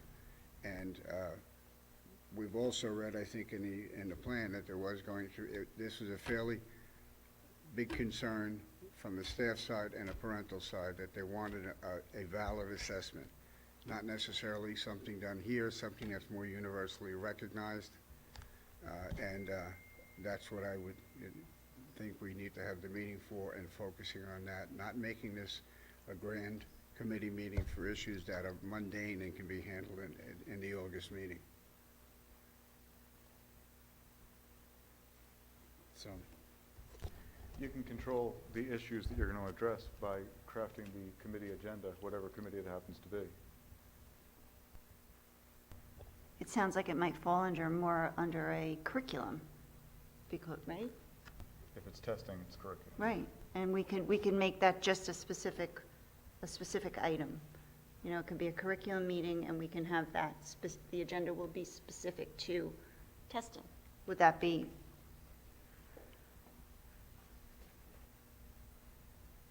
Would that be okay, Mr. Weber, or would you? well, it's whatever the board's will is. Mr. Sulikowski, are you the curriculum chair? Yes, okay. Dr. Are you available in July? Yes, you are, okay. Yeah, we'll set something up in July then, okay? We'll come up with a date. And We'll call it curriculum, yes. should any of the curriculum committee not be available, I'm happy to substitute for them. And the way you do your curriculum meetings, it would probably be sunshined and open to the public and additional board members anyway. And it would be accessible via Zoom because there's no action. That's great. So, Mr. Weber, you wish to withdraw your? Yes, I'll withdraw that, and I'd like to entertain a motion that we memorialize what we just said here, if that's possible. Everybody in agreement with what was said about having a curriculum meeting in July? Yes. Agreed. The minutes will so reflect. Okay, so Dr. Tui will talk. Dr. Tui will talk at the curriculum meeting. Yeah, okay. Not right now. Okay, roll call for item number 1. Mr. Giordano? Yes. Mr. Silikowski? Yes. Mr. Weber? Yes? Ms. Burns? Yes.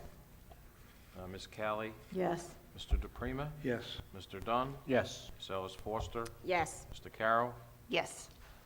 Resolution 1 passes as is. Okay, and, Discussion on number 11. okay, so now we have discussion on number 11. Yes. I do not like approving any items that are too liquid and can change based on the mood of the governor. So I will not be voting yes or no for this. I have a question on number 11 as well. Mr. Cittadino, this is the plan that was filed on the 24th of June, correct? Correct. And you mentioned a number of $6 million. I think that is the whole amount for the state, not for just our district. Is that correct? No, the correct amount for the Old Bridge School District is 6.8 million, the ESSER 3 money. All right, so given that we are one of the larger districts, but with 575, and between that and 600, it's got to be a colossal amount of money for the whole state. And if some reason we agree to this and we do not, I mean, is this the total amount of money that's available, presuming that all of these things that it requires need to be done? Or is it broken down in terms of money that you get this, if you do A, you get the money for A? If B doesn't have to happen, you don't get the money? Do we know? We could have Jim come up and speak to it. He's been working on a lot of the grant, but from my understanding of it is that this is a step you must adhere to and comply to, and to get to the next part where the finance would come in over the 2 years, and there's a carryover year for year 3. But, no one in Trenton's going to say to you, if we disagree with your plan, that you're not going to get this. This is just, this is compliance in getting these $6.8 million. You need to do this plan and update it every 60 days, but it's a fluid plan because, like we saw between Thursday and Monday, a lot of the proportions of the plan are reliant upon the governor's actions and adhering to those actions. All right, and does the plan, for the public who may not have read it, does it spell out every single item that is going to be required to get this money? That's not inside this plan. This is just a safe return plan with headers that was provided by the state in their template that you must comply and give a response to. Now, obviously, that'll become more detailed as we get forward. There's one section in there which was important to families and important to staff, which talked about, air scrubbing and better ventilation. At the time, because we were still investigating different vendors, we were looking at the bipolar ionization, but then we've talked to other districts and we talked to our architect, and just there's still not enough data conclusively to say that, and a lot of the information and the devices that are coming were one time very expensive to get, that they didn't make really for schools to put in a classroom. This type of device you're seeing here would be in at Duke University in a laboratory where they're investigating viruses. Now, they're not going to make something like that for every classroom, but now they've microsized and brought them down and made this available. So now in my next reedification of the plan, now that you've approved it as a board, this will go in as an item to bring better air quality to the Old Bridge School District classrooms. And like we said, we've talked about the importance of trying to get the highest MERV available. This is a MERV 15. During new business, I'll take it out and show it to you. It's not something you can retrofit and put into a regular classroom filtration device, air mover, because it's bigger than it's thicker than a Oxford dictionary. So that's the kind of things we'll change in the fluidity of it. Obviously, the governor's announcement on Monday will change it. New information about things we can do, we'll change it. And by the August date, we'll have a more concrete, provided that nothing else changes out of Trenton. Is there a statutory obligation from the state for the board to approve this, and what is the deadline for that? I know you submitted in time to get it submitted, but is there a statutory asking this of the attorney? No statutes speak to this. All right, This because is all administrative guidelines. right. I'm reluctant to approve any plan with as little detail as this from the financial enslavement that we're going to be captured to. I personally would rather have more information before I voted, and I would make a motion to table it. Could I just, again, I want to have a clarification that this is, it is a fluid document. It is going to be updated. There are stipulations in there that allow us to change, so for example, on the masks, we didn't have the information. So we said it would change based on that. I think parents want to have an idea of where we're going, and I think this provides it.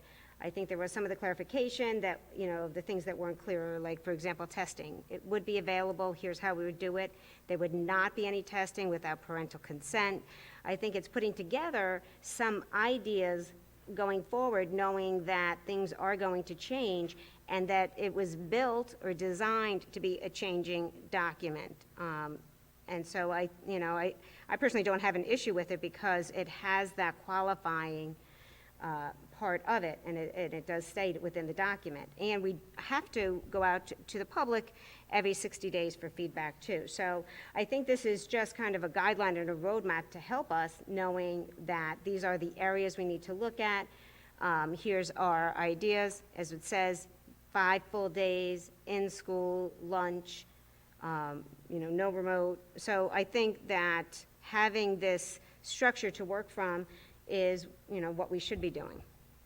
So I personally don't see the issue. In my opinion, we are both speculating on what the plan's going to do, and I'm not going to vote on speculation. Mr. Weber, do you have a motion to table? Yes, I have a motion to table. Yes, for a second, if there is one. All right, Mimic. Okay, do we have a second? I'll second. Mr. Solikowski. Okay, Discussion on the motion to table. okay. Discussion Part- on the motion to table. Before we may vote on Mr. Weber's motion, is there any issue with postponing the submittal or the approval, or what is the ramifications if we do not approve this tonight? To my understanding, and Dr. Tu and Mr. Citadino, correct me if I'm wrong, the ramifications are not legal, they are purely financial and significant. So is there a time frame that this has to be submitted for, or is there? There was. There is. There was. There was, In and your it's been packet. submitted. Yeah.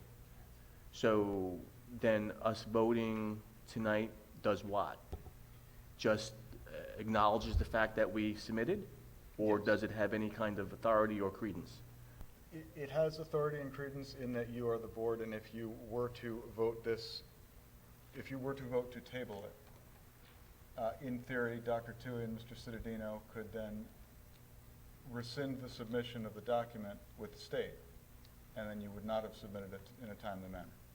That would be the effect of a motion to table it if the board chooses to do that. The administration has the ability to amend this document before it goes into effect for the new school year, correct? We're required to within 60 days, but my concern is if you don't vote, I'm not trying to sway your vote, but if you don't vote for it, then it never happened, and then the 60-day mark gets pushed. So if you're going to table it to August, then the next time we go out to the public for an opinion on it is 60 days from August, which will defeat the purpose of getting the public's opinion on how to best shape the plan. So if things have to be revised, we have the ability to do so, so that we have a consistent plan that the public is in support of. It's right in the motion that with ongoing revisions every 60 days. Okay, I'm just concerned because I want to make sure that the mask mandate that's been lifted gets implemented in that plan, because obviously masking in schools, I am for lifting that and giving people the right to choose. So as long as this plan can be amended before the start of the school year, then you'll have my support, Mr. Citadino. And I remind the board that we do have a meeting date in mid-July if action needed to be taken. So it would be, would have to be advertised differently, Mr. Pardon? Yeah, if you're going to meet in July, we would specially Right. advertise. And again, I just can't vote on speculation without having more information. Can I ask a question? Yes. So it says changes can be made. Are those changes from the government, or is that from input from our public? It's based upon both parts. So if, like what happened Monday, would require us to change it, because as I stated before, the template talks about a correct wearing of mandated masks. So obviously, that partition is going to change based upon the governor's statement yesterday. But the public feedback that we receive every 60 days is made to steer that. Now, we did the public feedback in the beginning of June, so we're looking in the beginning of August to have the public feedback again, so we can finalize it and have it ready for you to vote on in the end of August, and that'll be the concrete plan for as students return. Okay, but districts who did not apply for this would still have to abide by whatever changes the governor wanted to make, correct? Yes, but I don't know of any district that's not applying for it. Okay, so any other discussion on tabling? Wait, I apologize. Mr. Parton, if we don't vote for this tonight, then we considered late in submitting it, and that has financial ramifications or jeopardizes that money. Yes. So we're jeopardizing getting that, how much money? $6.8 million. So we're jeopardizing getting $6.8 million by not approving the submission of this plan that is a fluid plan and is subject to change every 60 days. Is that correct? Yeah. Thank you. Okay. To have no discussion, but we're way beyond. We were discussing the motion to table, and so, yeah. But yes, you are up to, if there's no Okay. more discussion, you're up to a vote on it. Yes. Okay, so right now, roll call, Mr. Mara, on tabling number 11. Mr. Giordano? This is to table item number 11. No. Mr. Silikowski? Pass. Mr. Weber? Yes. Ms. Burns?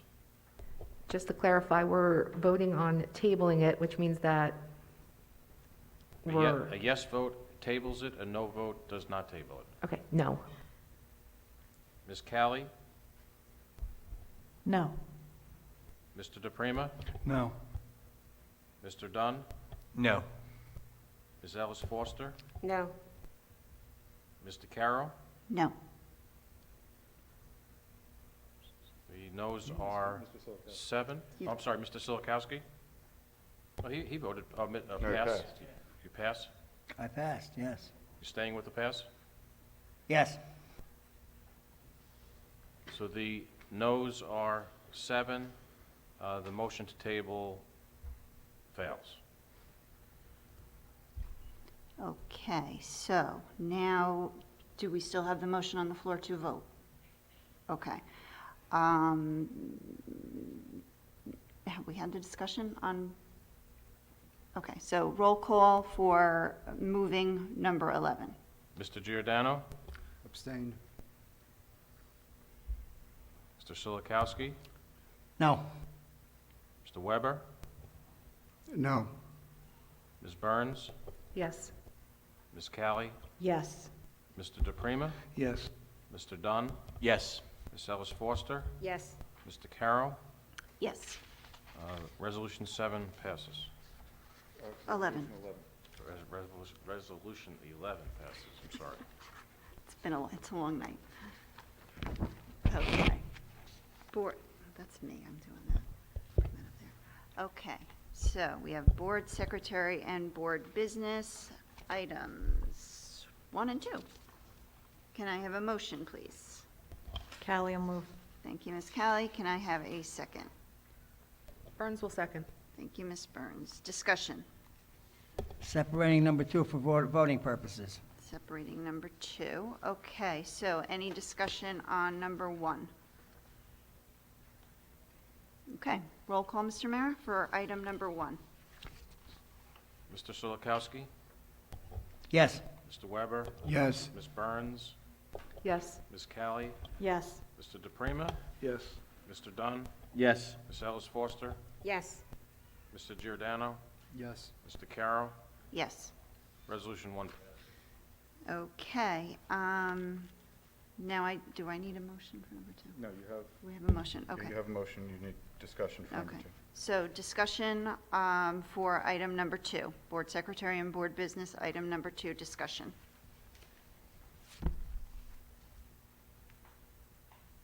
None? Mr. Giordano, go ahead. Oh, no, I thought Mr. Solkowski was going to start. Well, what I'd say about Resolution 2 is that it was good. We did go through a good process, and it was a good deal made.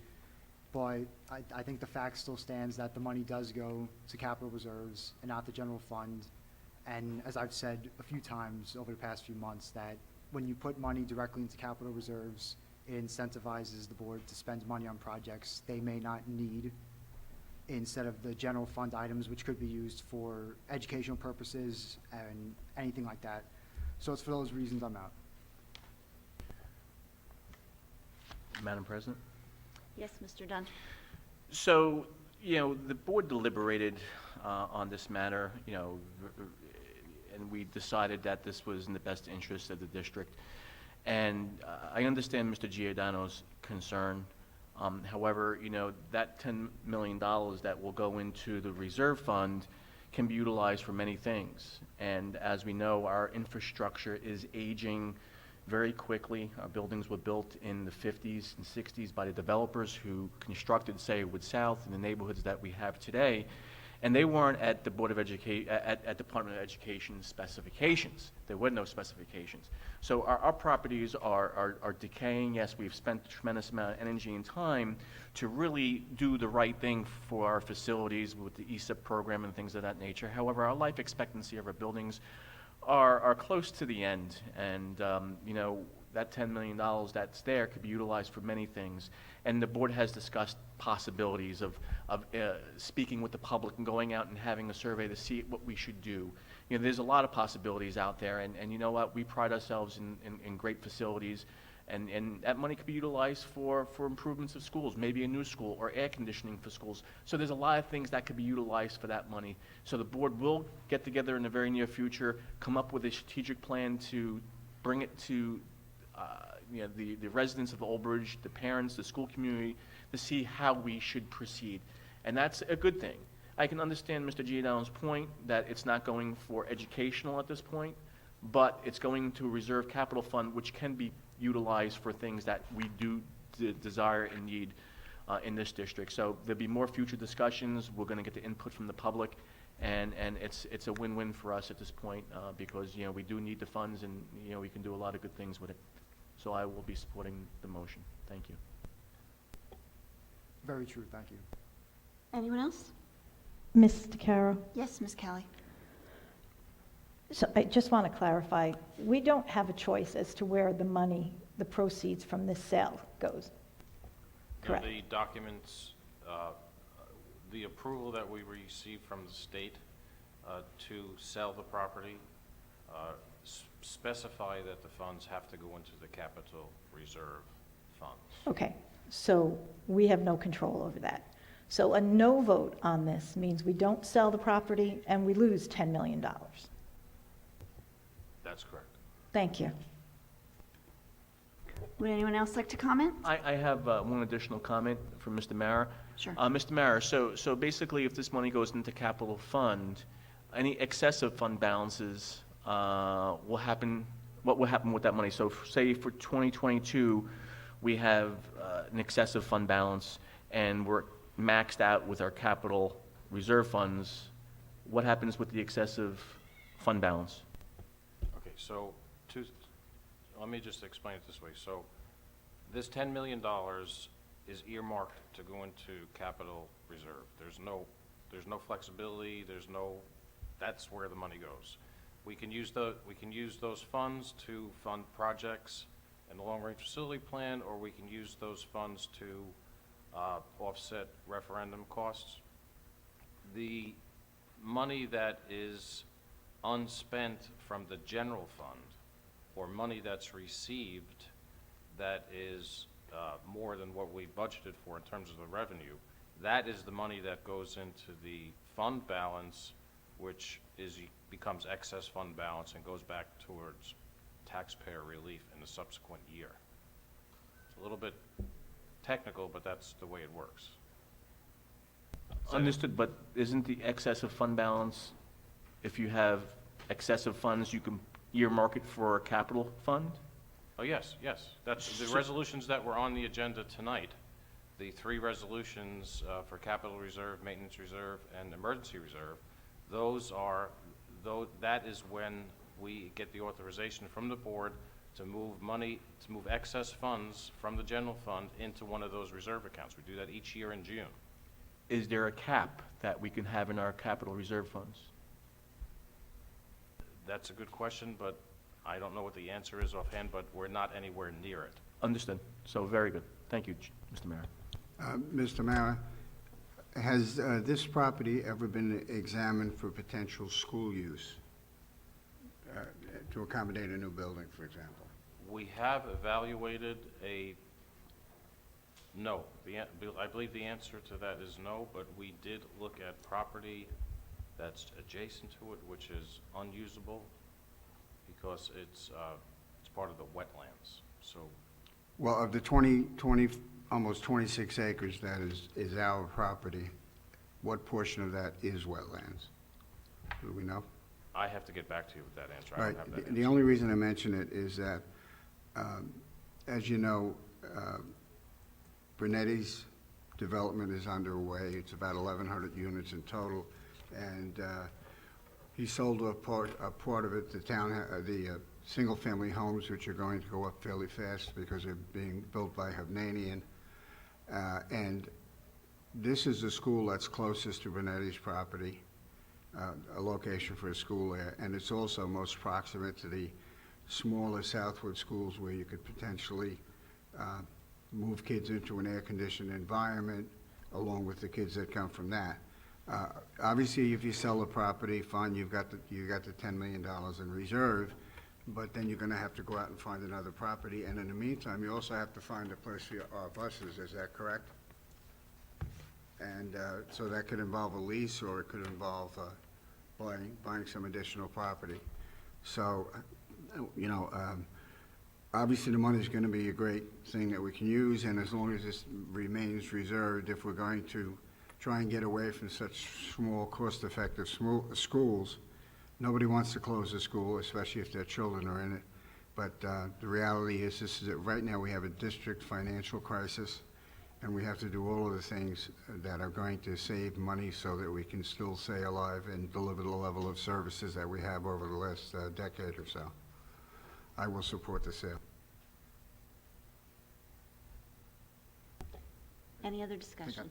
Mr. Um, Giordano, go ahead. Yeah, so this is similar to the administration contracts. If one part of the resolution is not something I agree with, I can't approve it. Like, as I said, the administration has done a good job this past year, but I was against the salary increases, which is why I voted no. Now, for this, if it's part of the process that the money must go to capital reserves, I cannot approve that, because that's part of it. So that would be the reason for the no vote. But the sale of the property, I think, is a good thing, but, it's the process of where the money goes.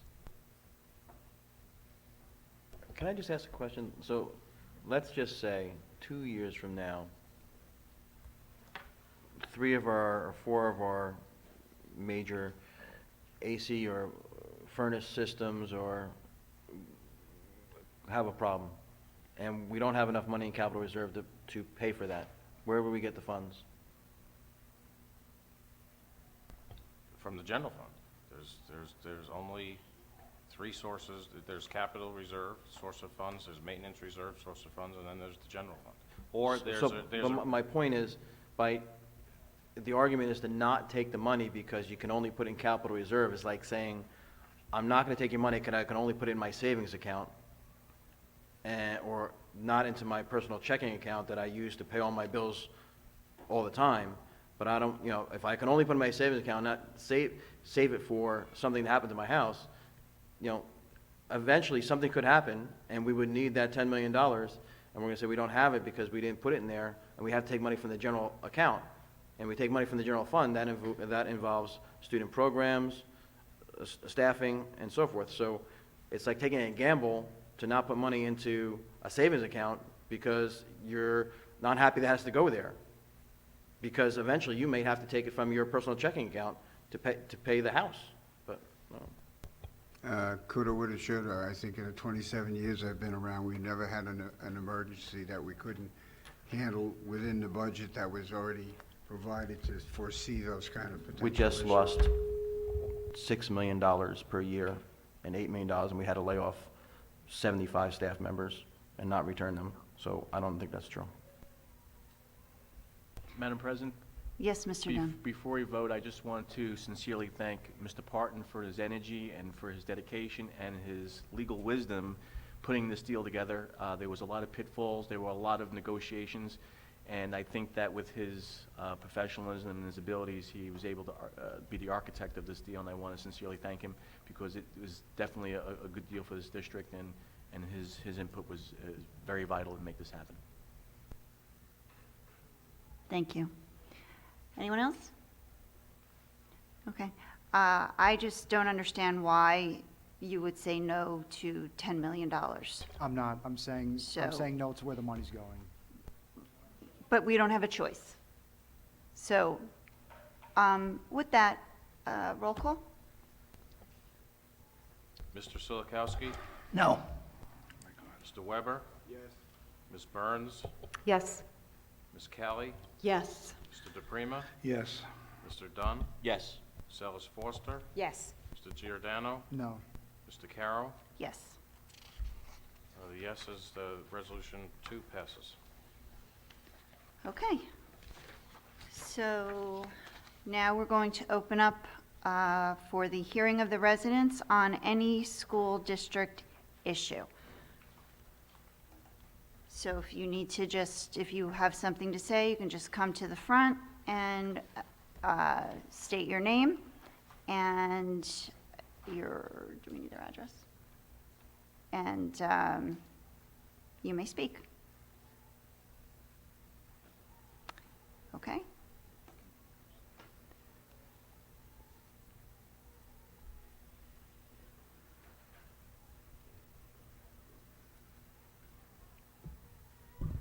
My name is Joe Begendorf from Mattawan. I had a couple of questions that were already answered, mainly regarding the masks and testing. And obviously, your recommendation is not to do masks going into the fall, which I obviously think is the best decision for the children.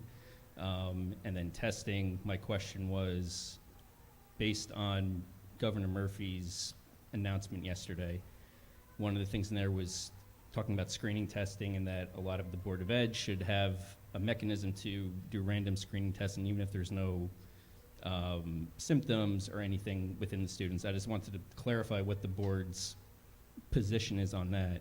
And also within that announcement yesterday was regarding vaccinations and the Department of Health's recommendation that boards of eds should have a not forced vaccination policy, but to have a process where they can just start vaccinating students. I don't know if that's with or without consent of the parents. I would imagine it's with consent. I just didn't know what the board's position is on that aspect also. My last question was, Mr. Cittadino, one of the things that you said is you want to get to in the fall have more of a sense of normalcy. I know we were talking about masks and having the children not wear masks. Does that also include, in your term of sense of normalcy, regular recess, social distancing, having the kids go to the cafeteria for lunch, really having a normal day like, they were typically used to? So those are my questions. Thank you. Thank you, Mr. Berger. Mr. Cittadino will respond after, if there's anybody else first. Okay, so seeing no one else, I'm going to close the hearing of the residents portion, and Mr. Cittadino, if you... So the first item, I think Gabriel got the point. I recommend, and just like I recommended to the superintendents in their letter, that we start this year without masks. We've done a lot of good work. I think a lot of districts have, and, getting to the point where who wants to be vaccinated is vaccinated. You get to a point where 67%, they say 70% is herd immunity. Regardless of that, I think there's 126 new cases yesterday in the state of New Jersey. That's very low, and that's a good place and a place that I'm happy to be. So we need to ride that wave. We don't need to make masks mandatory. If you want to wear one, it's an option. And I think there'll be a lot of people who will be wearing them. But that's their option, and if you didn't want to wear one, you don't want to wear one. If it comes to a place, like I said, where this governor, the next governor, whoever's the governor, says that we have to step it up because of recommendations from the Department of Health, we'll see what happens when we get to that point. As far as vaccinations, it's been my position, and I share this position with the board, to make vaccinations available, not mandate them. I would never mandate outside of what the laws state, because right now there are some vaccinations that are required for students to attend school. COVID vaccinations, flu vaccinations are not one of them. But our position as a district is just to make it readily available so that parents don't have to go wait online or have to go log into websites. So we've done it a few times where we brought agencies in here to our schools to make it available only for our immediate learning family. The same thing with testing. So when we're given opportunities to give greater advantage to our families, that's the advantage that I look for. So looking at the application, there was the application for the Abbott type testing in our schools, and that may not be the best way to go. So I also reached out to Synergy, which did the testing on site in partnership with the township, and they would provide the training for our school nurses to do the saliva test. It wouldn't be a swab test. And we're not looking to, just like the state said, we're not looking to test sick students. We're looking to do a screening in case there's an outbreak. None of that would ever be done without consent. So, like I said before, if it's the track team comes back and 3 kids have it, I want to be able to say to the parents, because they're upset at that point. You say, 3 kids on the team, you traveled on a bus. You say, listen, you don't have to go to Walgreens and stand in line with a bunch of sick people if your child's not truly sick. You can go to our nurse's office. We can do the screening there, and we'll have a courier bring the test over to the lab, get into the lab, and you get the results. We don't get the results. You get the results. You would have to go on and fill out. That's just a way of making it more readily accessible for parents during what is already a more stressful time. So as far as semblance of normalcy, information coming out, it seems like good news. So we're looking for a recess. We're looking for a full day of instruction with lunch in the cafeteria. We've got more barriers just in case, but it may be at the point where barriers are not needed when we come back in September. Again, that's the kind of information that I think will be flushed out. I've heard mixed things about masks on busing. This is going to have to be something that, it's part of that not clear communication that we receive sometimes. There was an NJ.com article that stated that the governor is still saying that masks need to be on school buses because the CDC says so. I looked for that article today and it was taken down. And I can find that nowhere in the governor's release that I was sent to me. And no mention of school buses, but the NJ.com reported it. So, again, that is more information that will become more clear, I hope, as we get through this summer, and we'll have a concrete plan for you. But my semblance of normalcy is September 2019. That's what I want schools to look like.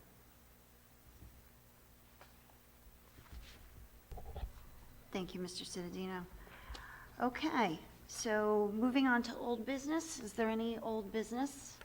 Yeah, this probably should have been on old business a long time ago. For those who don't know, the NJSIAA is the state regulatory body that governs school sports. Correct, Mr. Parton? Yes. Now, I've researched recently, because it unfortunately never dawned on me to ask the question before. They do releases by what they call a season. So, for example, we're in the right now we're in the spring season, which includes lacrosse, golf, tennis, baseball, softball, track, volleyball. Generally, not real contact sports. Obviously, you can have it in baseball, you can have it in volleyball as well, and softball. Tennis, generally, you're not going to have an issue. So, NJSIA sent out a notice on March 17th. I assume it went to all districts, including our own. And the first line reads, "This document provides specific guidelines for participation in high school sports for the 2021 spring season, All students participating in full-day or part-time remote learning are permitted to participate in NJSIAA athletes if the school district permits. Now, I don't know that the board, I assume that the authority on this to make the decision was still based on Governor Murphy putting the administration to supplant the board and participating in any discussion. And I don't know, Chris, if you can confirm that or not. Yes, you're right. All right. But the fact of the matter is, at the end of the day, all of the athletes in the state of New Jersey were allowed to participate and in contact sports, football, basketball, volleyball, all of those things where bodies are crashing into one another, and allowed not to wear face masks if they either had a health problem or if, because of the exertion of the sport they were playing, would be an issue. So that's not something that's an administration mistake here, but it's something to point out that the state did not treat health issues the same. We have our kids wearing masks, going to truncated school days, and all of these things, and the athletes are allowed to play and potentially bring back anything they may have caught from another team back to the building. So I just want the public to be aware of it. I agree, and if one thing I would say is that, superintendents aren't even on a seat with the NJS, they're like a voting seat for the different decisions they made. We have someone who sits on it to hear the information and report back to the superintendents, but not through a policy making. And it was very frustrating for all of us that as we were trying to balance the tightrope of opening schools during a pandemic, and we get sent a memo after it goes out into circulation to everyone else. And again, I love wrestling, but how do you say that we're going to have people wrestle when we're not even allowed to have them sing in the same room? We had to have social distancing for choir, but there was no social distancing for wrestling. It's part of the craziness that districts, boards of education, administrations have had to deal with. And I hope those days are behind us, but I'm skeptical.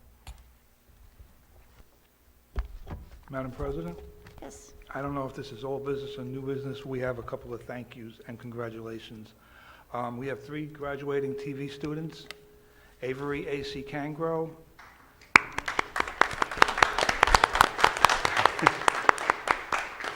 Ryan Derstowitz, and Maya Nikitas. Programs like this is one of the things that set us aside from other districts. I mean, not everybody wants to be a doctor or a lawyer.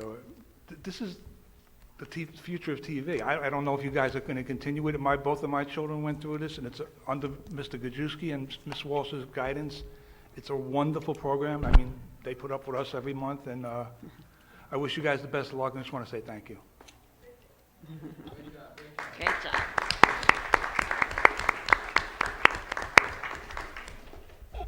Thank you, Mr. DePrima. So, and all, of course, Mr. Gajewski and Ms. Walsh, with your leadership for these guys. Thank you.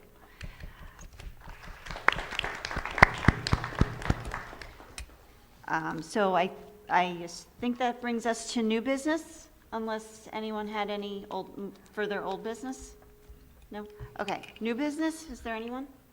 One thing I want to do, provide under new business, I'm just going to kind of, now that we've already voted on it, take apart this device over here to show you what the insides look like, and the public can take a look at it too. And so, I'm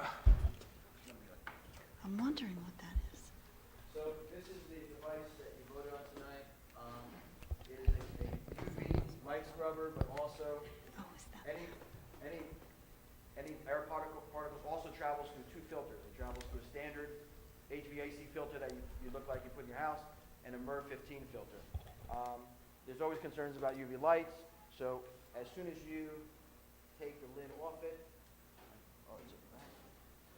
it automatically turns off the light, so you can't have the light on with the door off, so no one could look into the UV light.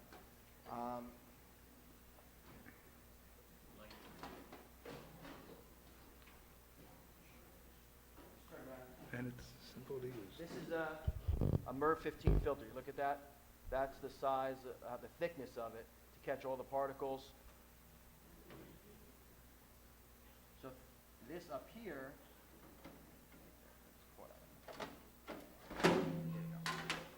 this is your typical air conditioning filter that you have at home. It's actually a little thicker than most air conditioning HVAC filters. This is what you normally have.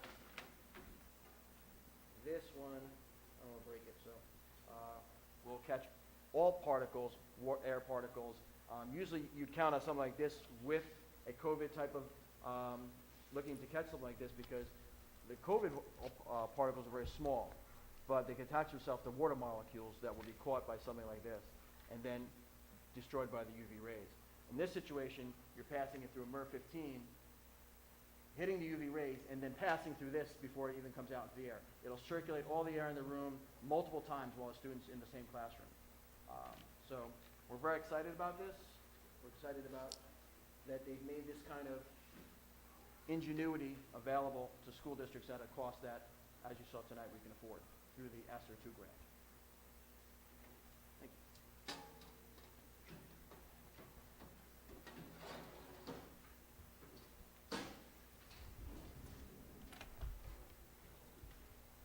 That's awesome. Thank you, Mr. Cittadino, for showing that. Does anybody have any questions on what Mr. Cittadino just showed us, or any other new business? Mr. Giordano? Good? Okay, so, well, first of all, congratulations to the TP students that are graduating. And when it comes to the mask mandates, we know on June 7th that the public health emergency has been lifted. And we know that there could be exceptions made to extreme heat. So the average person would come to the conclusion that if exceptions could be made for heat, then would they really be necessary day to day? And now, just yesterday, the governor said that masking by students will not be mandatory in school buildings unless our district decides to require it as part of its own protocols. So I hope that we can pass that either at the July meeting or the August meeting. And lastly, enjoy your Independence Day and don't have too much fun. Okay. Madam thank you. President? Yes, Mr. Dunn. I just want to take this time to thank the entire staff of the Old Bridge Public Schools for a miraculous and unbelievable, their unbelievable dedication during the last 17 months. As we know, we've gone through a real difficult time in our history, and I think the school district did rise to the occasion and did what was in the best interest of the children. I know that there is some disagreement there based upon the guidelines that were set forth by government, and obviously the government dictates to us what we need to follow, and we really have no recourse. With that said, I just want to sincerely thank everyone who participated to make life a little bit more bearable during the last 17 months, and our children have learned, even though it was mostly virtually. I can tell you, my son is a junior at Old Bridge High School, and he learned. He's in the top third of his class. He did really well, and he did it all virtually. He decided not to go back this year because of the decision that he decided to make as an individual. And I'm very proud of him, and I'm very proud of our students as well, who did really well during these 17 months. However, with that said, we're closing a chapter. A chapter is closing, and since this health emergency has basically concluded, I'm looking for a new beginning come September. I'm planning, and I'm going to stress and fight for normalcy based upon the information we have today. And normalcy is just exactly what Mr. Cittadino said. Correct lunches, full-time lunches. We're going to have no masks, hopefully. And you know what? We're going to go back to a normal school year just like we were in 2019. But I just wanted to just make that known to the public that, you know what, the last year was very difficult. We battled, we argued as a board, we argued as a community, but it's behind us now. And going forward, I'm looking forward to a new school year and get back on the track of educating and having kids enjoy school. So again, thank you for all the teachers and students who endured over the last 17 months. We are closing that chapter, and September, 2021 is going to be a great year. It's going to be a refreshing year, and we're going back to normal. Thank you. Thank you, Mr. Dunn. Ms. Ellis Foster? Thank you. So, I will just ditto everything Mr. Dunn said. Again, I'd like to thank the students, and, you know, one of the things that so many in the district tried to do is keep us connected over this 17 months or 19 months or 3 years. It's all a blur, a lot of it. But the nightly wrap-up crew, I think, did an outstanding job in keeping us connected, letting us know what's going on, regardless of where you were. You may or may not had me crying several times, but, you know, that's a low bar. But it doesn't take You much. did. Thank you to all our retirees. We had so many people this year. Stellar careers, good luck. But I got to call out one person, Lori Lucci, our PR person here, who did, when she said 5,000 meetings, 500, it felt like 5,000.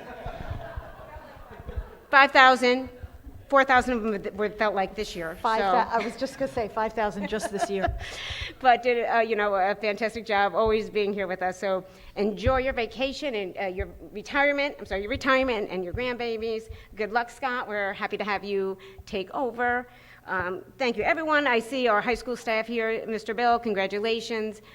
Thank you guys for trying to keep everyone connected. The wonderful things that were done. I'm not crying. I'm not.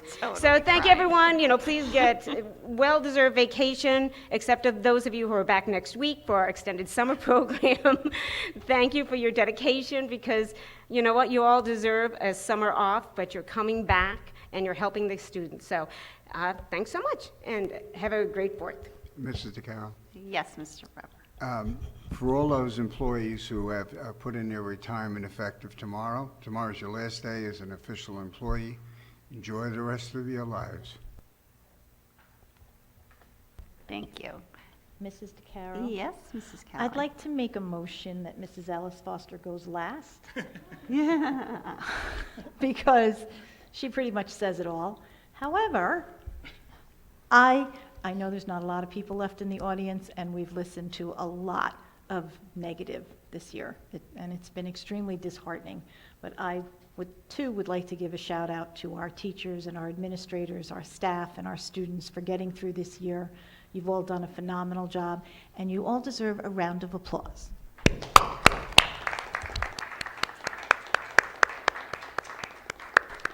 Note to self, don't applaud into the microphone. I was wondering who did that. All done? Okay. Anyone else? Go ahead. Just the same, some of the statement. You know, this staff has been incredible. From everyone who's driving a bus, sweeping a floor, fixing everything, to our classroom, our paraprofessionals, our teachers, supervisors. Everyone's done an amazing job, and I wouldn't want to go to battle with anyone else but this team. You guys always put the students first, and thank you for everything you did, and you certainly deserve some time off. Luch, we're going to miss you. Thank you for everything. You're a class act and one of the rare people in this business who really has some great experiences to rely upon to do your job. And we welcome Scott alongside. I'm going to have to come up with a good nickname for him, because, you know, calling you the Luch every time we needed you was great. So happy retirement. Mr. Carrick, could I just add one thing? So one thing we are doing different this summer that we've never done before is that we are providing meals to all the Elbridge students over the summer. They're available to be picked up at 3 different schools. It's noted on our website, but it's something that we've never done before, and those meals will be available to every single student in the Elbridge district. There's no application that needs to be filled out. You can pick up food twice a week for meals for 7 days. Thank you. Joe, can I just ask that question? So did the state yet adopt the federal plan for meals for next year or no? The state has adopted the federal plan through September 30th. Okay. They have not adopted the plan for next year. So just so everybody knows what I'm talking, the federal government approved free lunch, free meals for all students, all of the 2021-22 school year. The state government hasn't adopted that yet, so we're waiting for that, and obviously that would be a true game changer in schools. When we're back to talking about normalcy, it won't be normal because we won't be collecting lunch money anymore, so, and there'll be no IOUs and no, substitute sandwiches and everything for people who don't have food, so that'll be a nice change. Yes, and it's breakfast and lunch. It's not just lunch. That's awesome. I had something I wanted to say. Go ahead. So, real quickly, I've based my opinion off of the American Academy of Pediatrics. They get their funding from other pediatricians, so there's no outside conflict. Their recommendation is to have a normal day as much as possible. That means lunch, that means sitting next to each other, a 2019 vibe. But they do say that that should be based off your district's vaccination rates. There was no guidelines for what that looks like. Personally, I'm pro-choice for masks. I'm glad that the option will be there for students because we do have medically fragile students who have the right to be in school and the right to be in our district. And again, thank you so much for the students, for videoing, and the staff that helped support us throughout this insane year. Thank you. Thanks, Mrs. Burns. Okay, so we sort of morphed into, we were doing new business, we morphed into the go to the order. So just going back to I have two shout outs, I guess I want to say. I just wanted to say congratulations to Mr. Cittadino. He's just recently received the Fretwell Outstanding Educator Award. And so what that is the Outstanding Educator Award, also referred to as the Fretwell Award after Albert Fretwell, the BSA's second Chief Scout Executive and a former professor of education at Columbia University, is presented to teachers, educational support staff, and school administrator who instill Scouting values in their students. So I just wanted to say congratulations, Mr. Cittadino, on that award.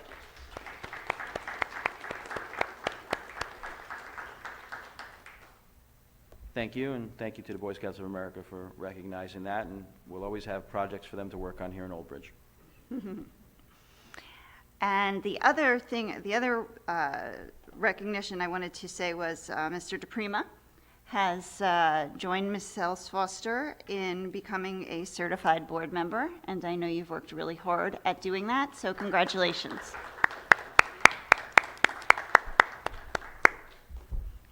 Okay, and I just want to piggyback on what Mrs. Burns had said with regards to masks. I'm all for choice. I think that it's the right way to go. We're all, hopefully we'll get to, the percentage that will get us herd immunity, but I think right now I agree with just trying to get back to as much sense of normalcy as possible, but as Mrs. Burns mentioned, we do have some medically fragile students in our district, and I just want to make sure that we are attentive to their needs as well, and I just want to make sure that they're protected. So that's it. That's all I had to say. Does anyone else have anything? We have an executive. Okay. Does anyone else have anything to say before we go into executive? No. Okay, so I need a motion to go into executive session. For negotiations, personnel, and attorney-client privilege. Okay, and we will not be back. Correct. We will not be back. Can I have a motion, please? Mr. Weber? Second? Callie. Callie? All in favor? Yes. Aye. Opposed? Abstentions? We're going into executive session at 10:09. Okay, thank you.